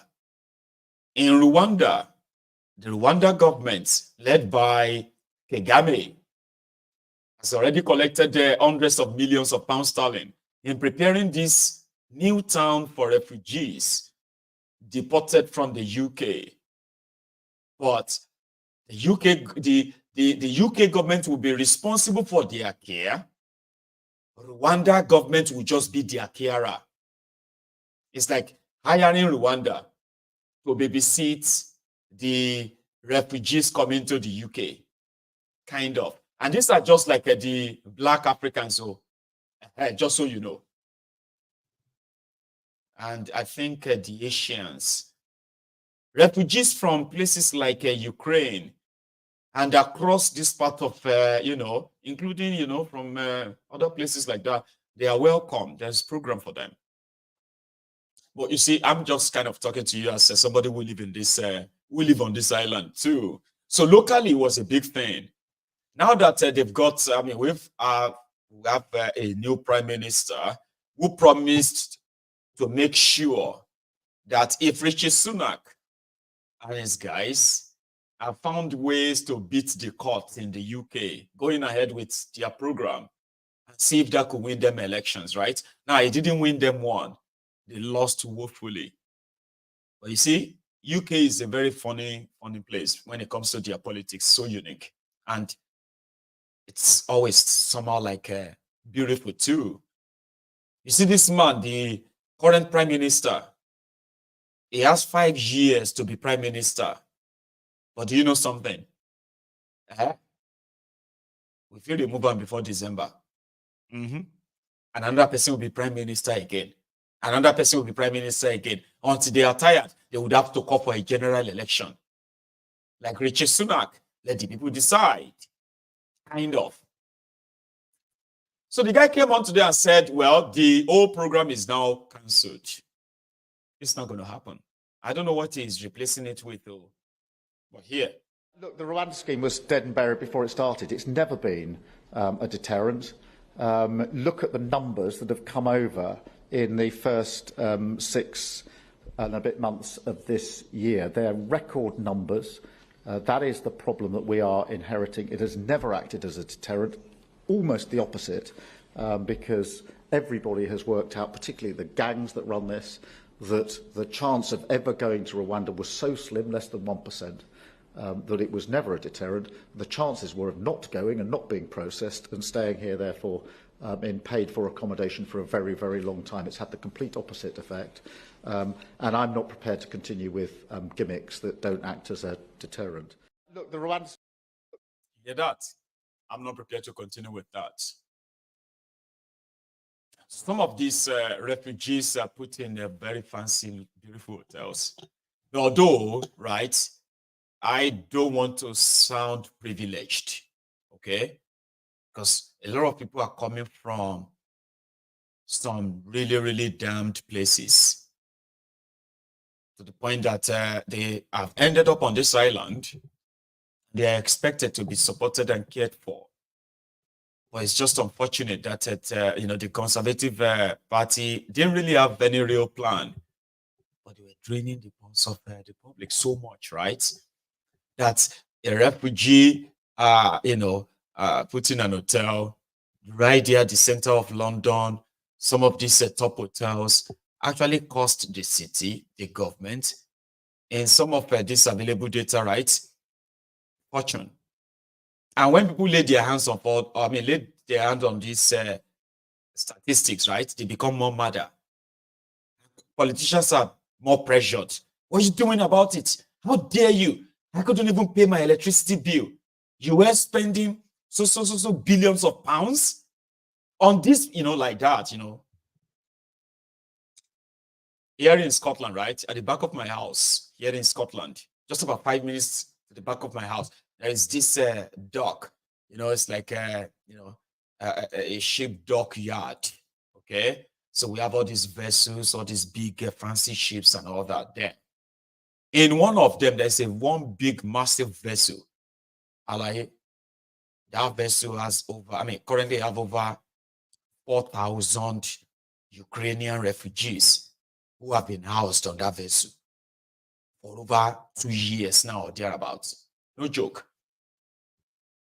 And when we lay our hands on all this information, then you realize that the reason why you have to wait for so hours, or maybe the ambulance will never come, was because NHS is not funded. These are local things, right? So the guy just said, I'm cutting it off. I don't know what he meant by that. We're going to wait and see.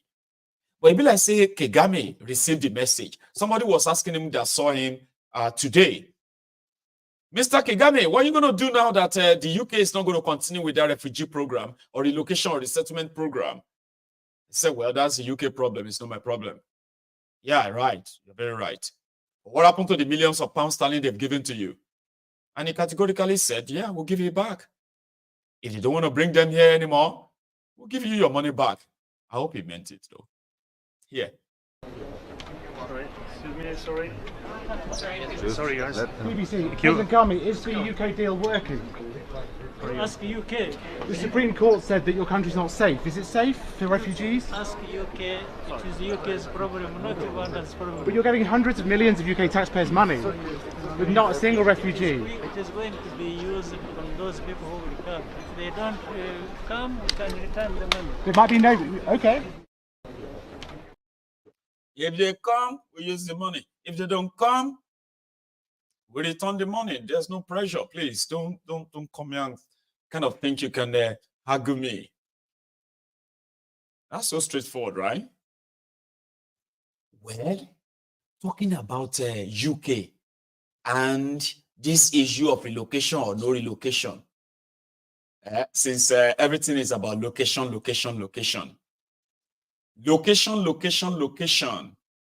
In Nigeria, I used to be one of them, no lie. I used to be one of those who dreamt of what it was going to be like to leave Nigeria. Like, I want to go somewhere. I want to go far away. I can never keep it together here. I'm gonna become a Shekau. If I don't leave this place, I'm going to become a Shekau. I used to be one of them. Now I live here. I've been here for over 12 years. And I've seen a lot, no joke. But there are people who have lived in this country far longer than myself, only 12 years. There are people who have been here for 30 years, 40 years, 20 years. But there's something I discovered, okay, that it is not about where you move to anywhere in the world. They do tell us that we should travel. Travel is a very good thing. Travel is a very, very good means of educating yourself. You're going to get improved, exposed or since I have been living in this country for 12 years. If I say something to you, sometimes you should believe it, because I'm saying them from experience. I have seen people who have been in this country longer than myself, and I swear to God, if you meet them one-on-one and they open their mouth and say something, you're going to be so disappointed and feel like, yes, sir, have you been living in this UK? How long have you been in this country, sir? Oh, no. Some, I mean, you know, they take you out of Nigeria, but they don't take Nigeria out of you.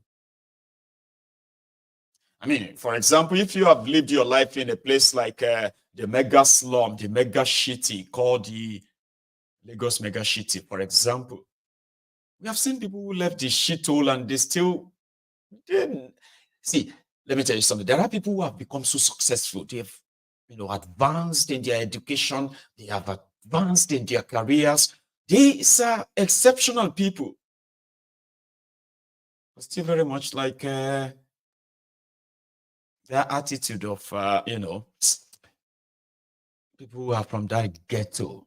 It's obvious, like, it doesn't matter how long you've been away. It's still pretty much like, once, you know, once you are from that contraption and you are unable to reform yourself, there are people who have been unable to reform themselves. I don't know if you have seen this clip, right?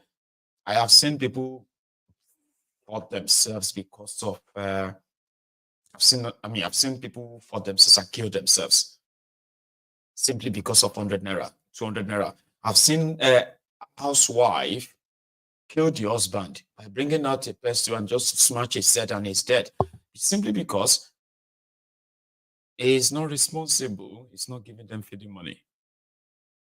Maybe plus other things like abuses. I'm just saying, like, people have killed themselves for so little no reason.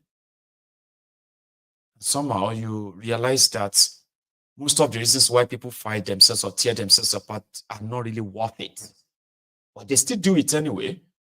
And you feel like, okay, if you have left that place and somehow you've managed to put your life together, there's still some dirty behaviors that somehow you don't want to get caught in them. But no matter. Are you with me? So these ones have shown that you may leave Nigeria. They may take you out of Nigeria. It doesn't mean that they will take Nigeria out of you. Not be everybody with the UK. They okay. Somebody said that too. In this our UK, this is one of the things we are dealing with.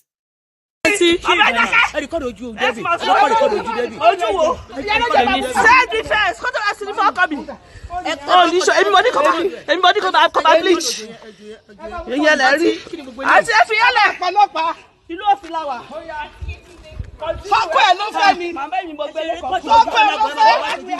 Fọ́kọ̀ rẹ̀ ló fẹ́ mi. Wọ́n tó kí wọ́n tó gbẹ́dẹ́ kò fún mi lọ́dọ̀ pa. Ẹ bá ń gé, ẹ bá ń ya. Ẹ mi ti fẹ́ kú. Ẹ bá tẹ̀mí ìyá rẹ̀. Ẹ fi ìyá mi lóbi. Èmi wọ́n bí eléyìí. Bá a pe nọ́mbà mi fún ọ. O máa lọ tó fi di mímú. Wo? Tó bẹ̀rẹ̀ sí ní gbà. Lẹ́tí lè wá lọ mí mọ́lé. Ẹlẹ́dẹ̀ ó ní sórí rẹ̀. Ó ní sórí rẹ̀. Ìwọ́n gan ò lè rí ṣe. Màmá ẹ má dà sí o. Àná ó lè náwó náà. Ó ní sórí rẹ̀. Ó lè náwó náà. Orí rẹ̀ ò ní jẹ́ tiẹ̀. Màá dá sí. Ó ti ó lè dá yìí. Ó lu ọmọ mi bí eléyìí lójú. Lẹ́nu lẹ́bi. Ẹ má lọ tó fi di mímú. Ó lu ọmọ mi bí eléyìí. Ó dá orí rẹ̀ ò ní jẹ́ tiẹ̀. Ókè. Kí ló fẹ́? Mo lọ ṣe é bẹ́ẹ̀ ó bá mi mọ gbẹ́. Ọ̀dà. Ọ̀dà fi mi lẹ̀. Àbọ̀ fẹ́ bá mi bọ̀. Ọmọ ẹ fi mi lẹ̀ ẹ bá fọ ọkọ mi o. Ẹ bá fọ ọkọ mi. Ẹ sábà mi rìkọ́ọ̀dù. Ilé ẹ̀dá. Ó fi ilé ẹ̀ náà bí sábà bẹ́ẹ̀ náà bí. Ẹ dúró kí ló pa yín méjèèjì pọ̀ tó fi di ìjà. Mo bá kìlọ̀ wá bá mi. Ṣọ́kọ̀kọ̀ náà ló ń fẹ́ yín ni. Olórí búkẹ́ ni mo gbọ́ kọ́ fún. Wà á Ìyàwó jẹ́ tó jù òní. Mo di mí. Mo pa relationship tèmi jẹ́. Yes, months ló fi gbẹ́lẹ̀ mi. Èmi mo gbẹ̀ bí ọmọ tó wà lọ́wọ́ yẹn nínú tó ṣe. I need the police please. Police wọ́n lọ bí mo dé. See my face. O máa lọ tó ti lọ ìbora. Àwọn ọmọ ọjà ṣe fi lẹ̀. Yẹ́nẹ́ jẹ́ fi sílẹ̀. Yẹ́nẹ́ jẹ́ fi sílẹ̀. Oníṣòrí rẹ̀. Ó yàgbọ́. Ṣọ́ọ̀tì police náà sí. Màlá yìí. Ẹlẹ́wọ̀n ni ọmọ àtọ́kọ̀ ẹ̀. Olóṣì ó ti ń dóko lẹ́kọ̀ọ́. Ondo. Èmi mo gbẹ́ lẹ́kọ̀ọ́ fún. Export ló fi gbẹ́lẹ̀ mi. Ẹ̀ẹ́dẹ́gbẹ̀ka lọ́wọ́ lọ́ọ́ ní. Wà fún kò bọ̀. Lọ́ọ́ ní. Wà fún kò bọ̀ bàbá. Kọ́ máa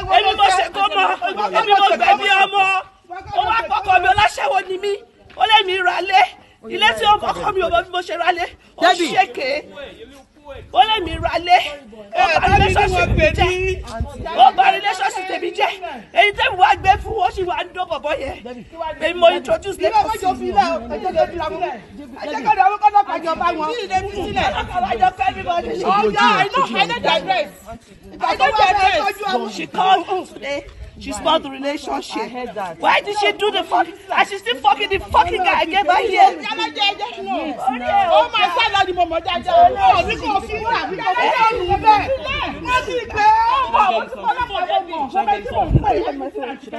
hello. Èmi máa pọ̀ ọ̀rọ̀ mi. Olùṣọ́ ṣì dóko lẹ́kọ̀ọ́. Èmi mo gbẹ̀bí ọmọ yẹn.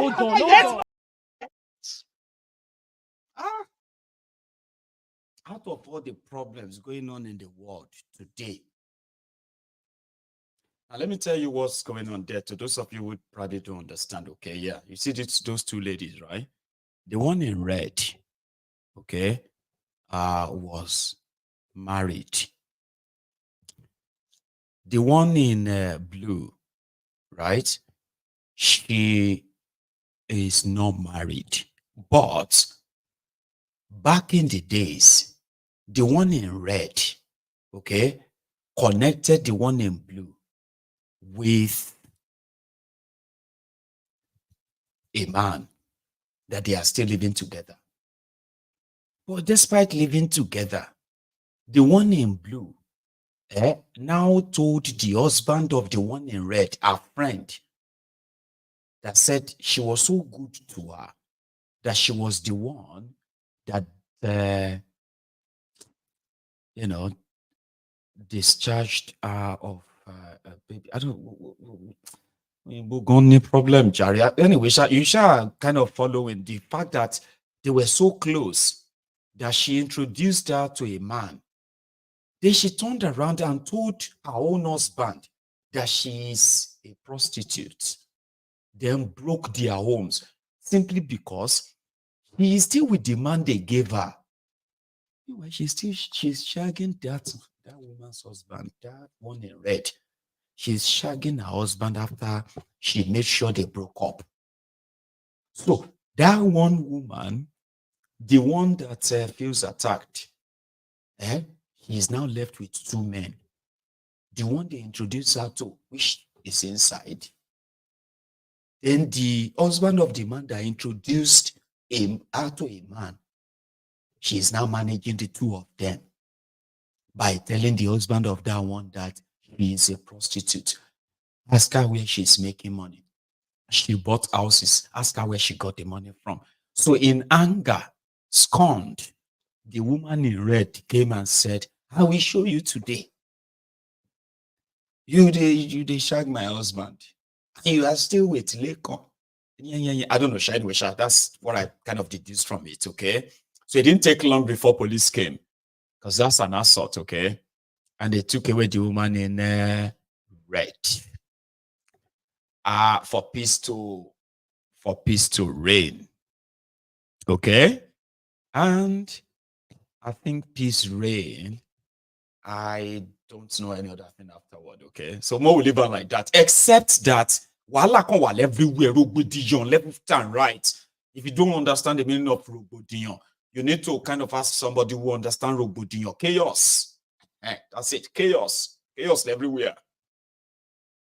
Yesterday, we were still here talking. Even today, I was showing you how the Kenyan government, Kenyan president, engaged with the youth of Kenya and 140,000 listeners all over the world. It was pretty much like all more Nigerians are like, I want Gen Z, the Kenya, yeah, where they go. I'll tell you that one, I'm going to confirm it. Because according to them, Rex, a young man that was killed, day one of that showdown, his burial was yesterday. And the guy that organized that media chat or whatever it is on Twitter space to bring Ruto to come and talk to Gen Z is accused of being a traitor. I don't any small thing, I don't know what happened. They said, okay, after listening to Ruto yesterday, and it seems that okay, everything is like going fine, They just told the guy to come outside. Come outside, you like Shebona boy. So can outside that. Before you know it, one number boy gone like picture here. Look at this image. Now, person we organize Ruto meeting yesterday be this so. The problem him was solved by like this Kenya wahala. Do you really think it's gonna surely were resolved by where peacemaker gon collect if then grab Ruto? Now only God knows waiting go up. I'm just saying, person will try to organize peace so that Ruto can say his mind and all of that. They said he brought Ruto to come and lie to them. He dishonored the memory of Rex on the day of his burial. He was supposed to be his best pal. He decided to go work. He's an influencer, like your Nigerian influencers on social media. Hungry lots. Why I can't disagree with you? I don't know. Can no influencer buy? Now Nigerians are beginning. They are taking stock.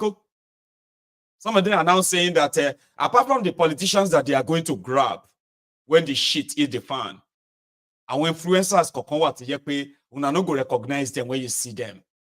Now una go come they try to compare picture. Now Jaru be this, abi Jarome. Kilon Shele. I don't understand. Is this the same person?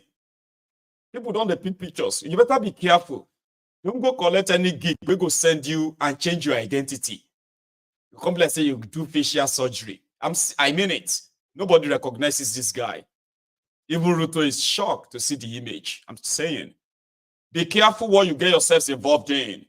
Saboteurs, as we speak, is now something that a lot of people are taking serious. And I see, this is the day of social media, right?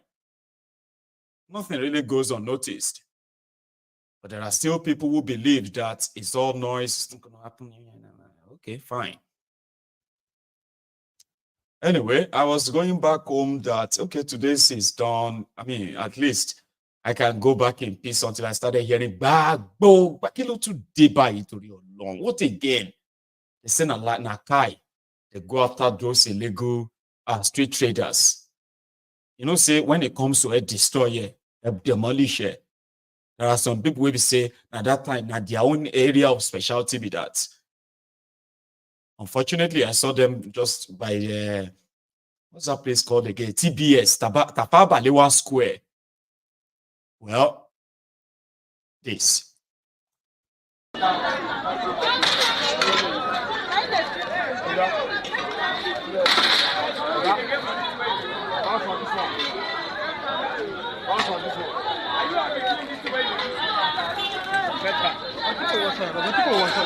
That's all, but you watch it.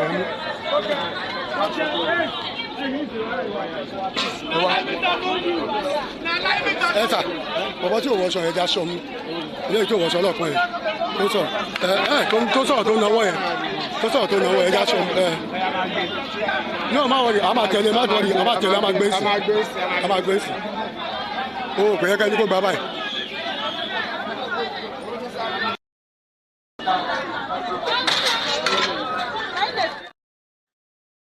Anyway, everywhere, sorry for the poor pictures, though. Okay, sorry, that's not just the best I could get. I did my best to make them stable enough, but that's the most I could do.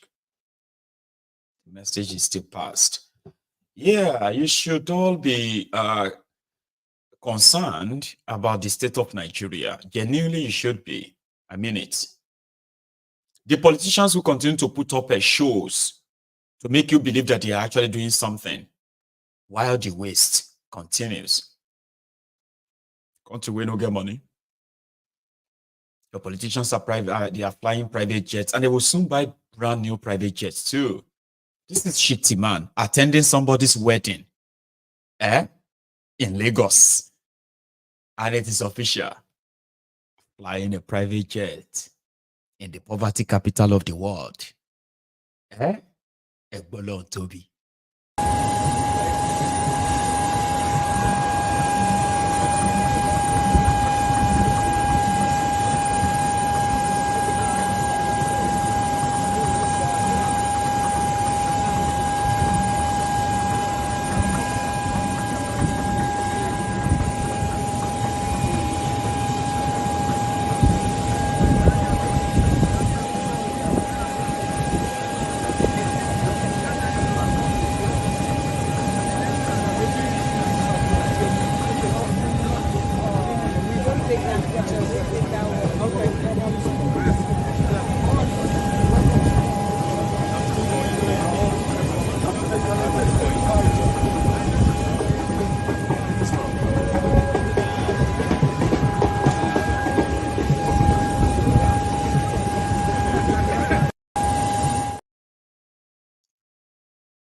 The UK Prime Minister, one of the most powerful person in the world, is based on his political position and the country he represents, doesn't even have any private jet for Prime Minister of the UK.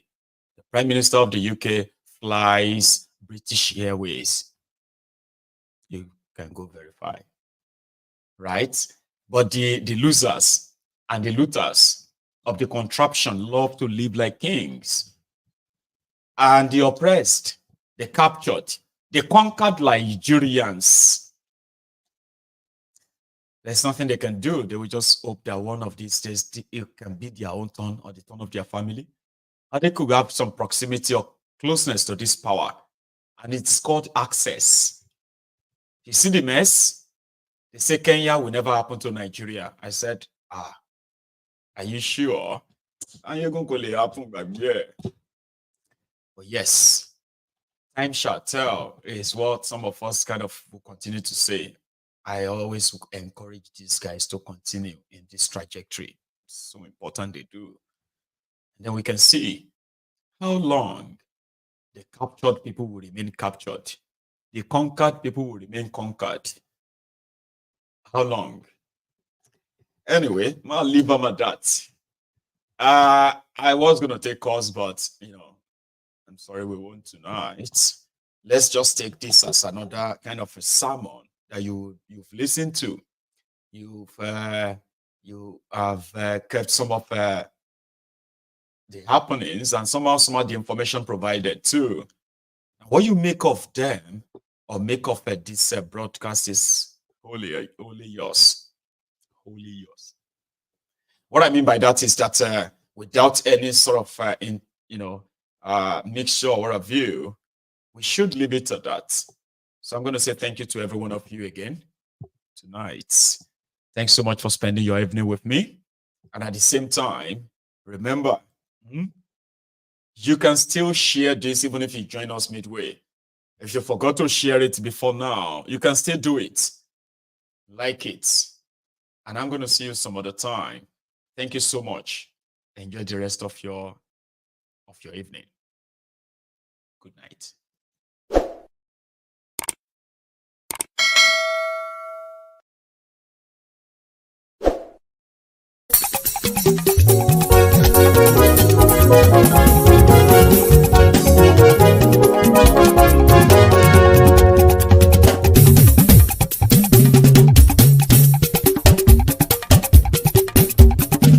Mayegun làwa mọ̀ làmọ̀ tó dòdòdò. Mayegun dayari Mayegun number one. Mayegun làwa mọ̀ làmọ̀ tó dòdòdò. Mayegun dayari Mayegun number one. Mayegun ti dé o ọ̀rẹ́ ara ìlú. Mayegun dayari Mayegun number one. Lórí Facebook lórí YouTube. Mayegun dayari Mayegun number one. Gbogbo bó ṣe ń lọ ni Mayegun já wa sí. Mayegun dayari Mayegun number one. Àṣírí ọ̀jẹ̀lú kì í bò níbẹ̀ o. Mayegun dayari Mayegun number one. Bó bá ṣe eré àní Mayegun máa wí. Mayegun dayari Mayegun number one. Ó sì tún ṣe eré wàá gbọ́ níbẹ̀ o. Mayegun dayari Mayegun number one. Mayegun dayari politico. Mayegun dayari Mayegun number one. Godfatherism kò sí lọ́rọ̀ Mayegun. Mayegun dayari Mayegun number one. Ẹ farabalẹ̀ sẹ́ o kẹgọ́rọ̀ lẹ́nu o. Mayegun dayari Mayegun number one. Àní Mayegun làwa mọ̀ tó dòdòdò. Mayegun dayari Mayegun number one.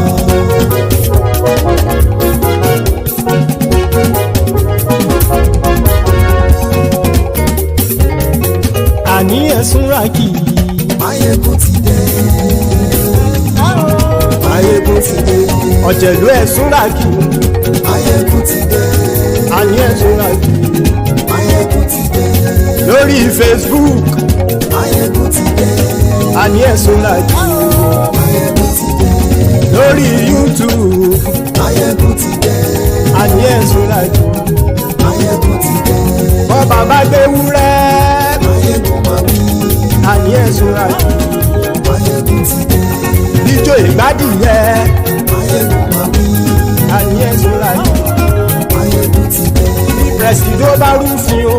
Máyégún máa wí. Àní ẹ̀sùn ràkì. Máyégún ti dé. Kí gómìnà gbówó jẹ. Máyégún máa wí. Àní ẹ̀sùn ràkì. Máyégún ti dé. Ọlọ́pàá tí ń darí bá. Máyégún máa wí.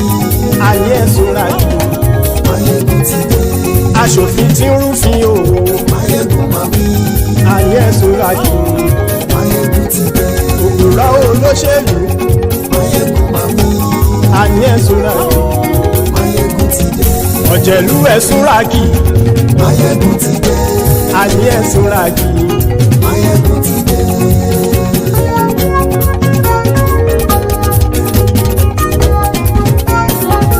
Máyégún ti dé. Gbogbo ọ̀jẹ̀lú ẹ̀sùn ràkì. Máyégún ti dé. Gbogbo ọ̀jẹ̀lú ẹ̀sùn ràkì. Ṣùgbọ́n ní bá ti ṣe èyí tó yẹ kí wọ́n ṣe, ọmọ bá dèrò ní fi wọ́n níran o. Máyégún ti dé. Gbogbo ọ̀jẹ̀lú ẹ̀sùn ràkì. Máyégún ti dé. Gbogbo ọ̀jẹ̀lú ẹ̀sùn ràkì. Ṣùgbọ́n ní bá ti ṣe èyí tó yẹ kí wọ́n ṣe, ọmọ bá dèrò ní fi wọ́n níran. Wọ́n fowó bẹ́ẹ̀ o, Máyégún ó sọ pé wọ́n ò bẹ́ẹ̀. Wọ́n fowó bẹ́ẹ̀, Máyégún ó sọ pé wọ́n ò bẹ́ẹ̀. Oníkanṣá ti ṣe èyí tó yẹ kí wọ́n ṣe, fáwọn ará ìlú tó gbé wọn débẹ̀ o. Máyégún ti dé. Gbogbo ọ̀jẹ̀lú ẹ̀sùn ràkì. Máyégún ti dé. Gbogbo ọ̀jẹ̀lú ẹ̀sùn ràkì. Ṣùgbọ́n ní bá ti ṣe yìí tó yẹ kí wọ́n ṣe, ọmọ bá dẹ́rọ̀ ò ní fi wọ́n níran. Ha! Kì máa yí ṣe eré, ọ̀rọ̀ yìí kì í ṣe ẹ̀fẹ̀. Kì máa yí ṣe eré, ọ̀rọ̀ yìí kì í ṣe ẹ̀fẹ̀. Ẹni bá ti lè lẹ́bọ̀ lẹ́rù o, ọmọ bá dèrò kàṣàyè tú wọn síta. Máyégún ti dé. Gbogbo ọ̀jẹ̀lú ẹ̀sùn ràkì. Máyégún ti dé. Gbogbo ọ̀jẹ̀lú ẹ̀sùn ràkì. Ṣùgbọ́n ní bá ti ṣe yìí tó yẹ kí wọ́n ṣe, ọmọ bá dẹ́rọ̀ ò ní fi wọ́n níran. Tẹnitẹni ọmọ Máyégún ọ̀rẹ́ ara ìlú mọ̀mọ́ ni mo fọlọ́run ṣọ́ ẹ̀ bá kìlẹ́bù. Lóòótọ́ olódodo ìlú ọ̀tá ìlú mọ̀mọ́ ni ìwọ ṣá máa ń ṣọ́ra kò sì mọ́ bẹ̀rù. Bọ́tà ń lè rí bóníṣègùn lé káwọn mọ̀mọ́ fi ṣera wọn ni ó ti dẹrùn tí wọn ò gbọ́dọ̀ sì mọ́ bẹ̀. Èèpo ọ̀bọ lọmọ bá dérò tàjẹ́ ò gbọ́dọ̀ jẹ́, ó ti dọba lórí àbínú ẹni kò sì mọ́ fòyà. Àìsíwọ́lu ní ẹnìkẹ́ ìgbódì ẹyin lábàrá o, ó kó ẹni tó bá dán o àkàmù. Máyégún ti dé. Gbogbo ọ̀jẹ̀lú ẹ̀sùn ràkì. Máyégún ti dé. Gbogbo ọ̀jẹ̀lú ẹ̀sùn ràkì o. Ẹni bá ti ṣe yìí tó yẹ kí wọ́n ṣe, ọmọ bá dèrò òní fi wọ́n níran o. Máyégún ti dé. Gbogbo ọ̀jẹ̀lú ẹ̀sùn ràkì. Máyégún ti dé. Gbogbo ọ̀jẹ̀lú ẹ̀sùn ràkì. Ṣùgbọ́n ní bá ti ṣe yìí tó yẹ kí wọ́n ṣe, ọmọ bá dẹ́rọ̀ ò ní fi wọ́n níran.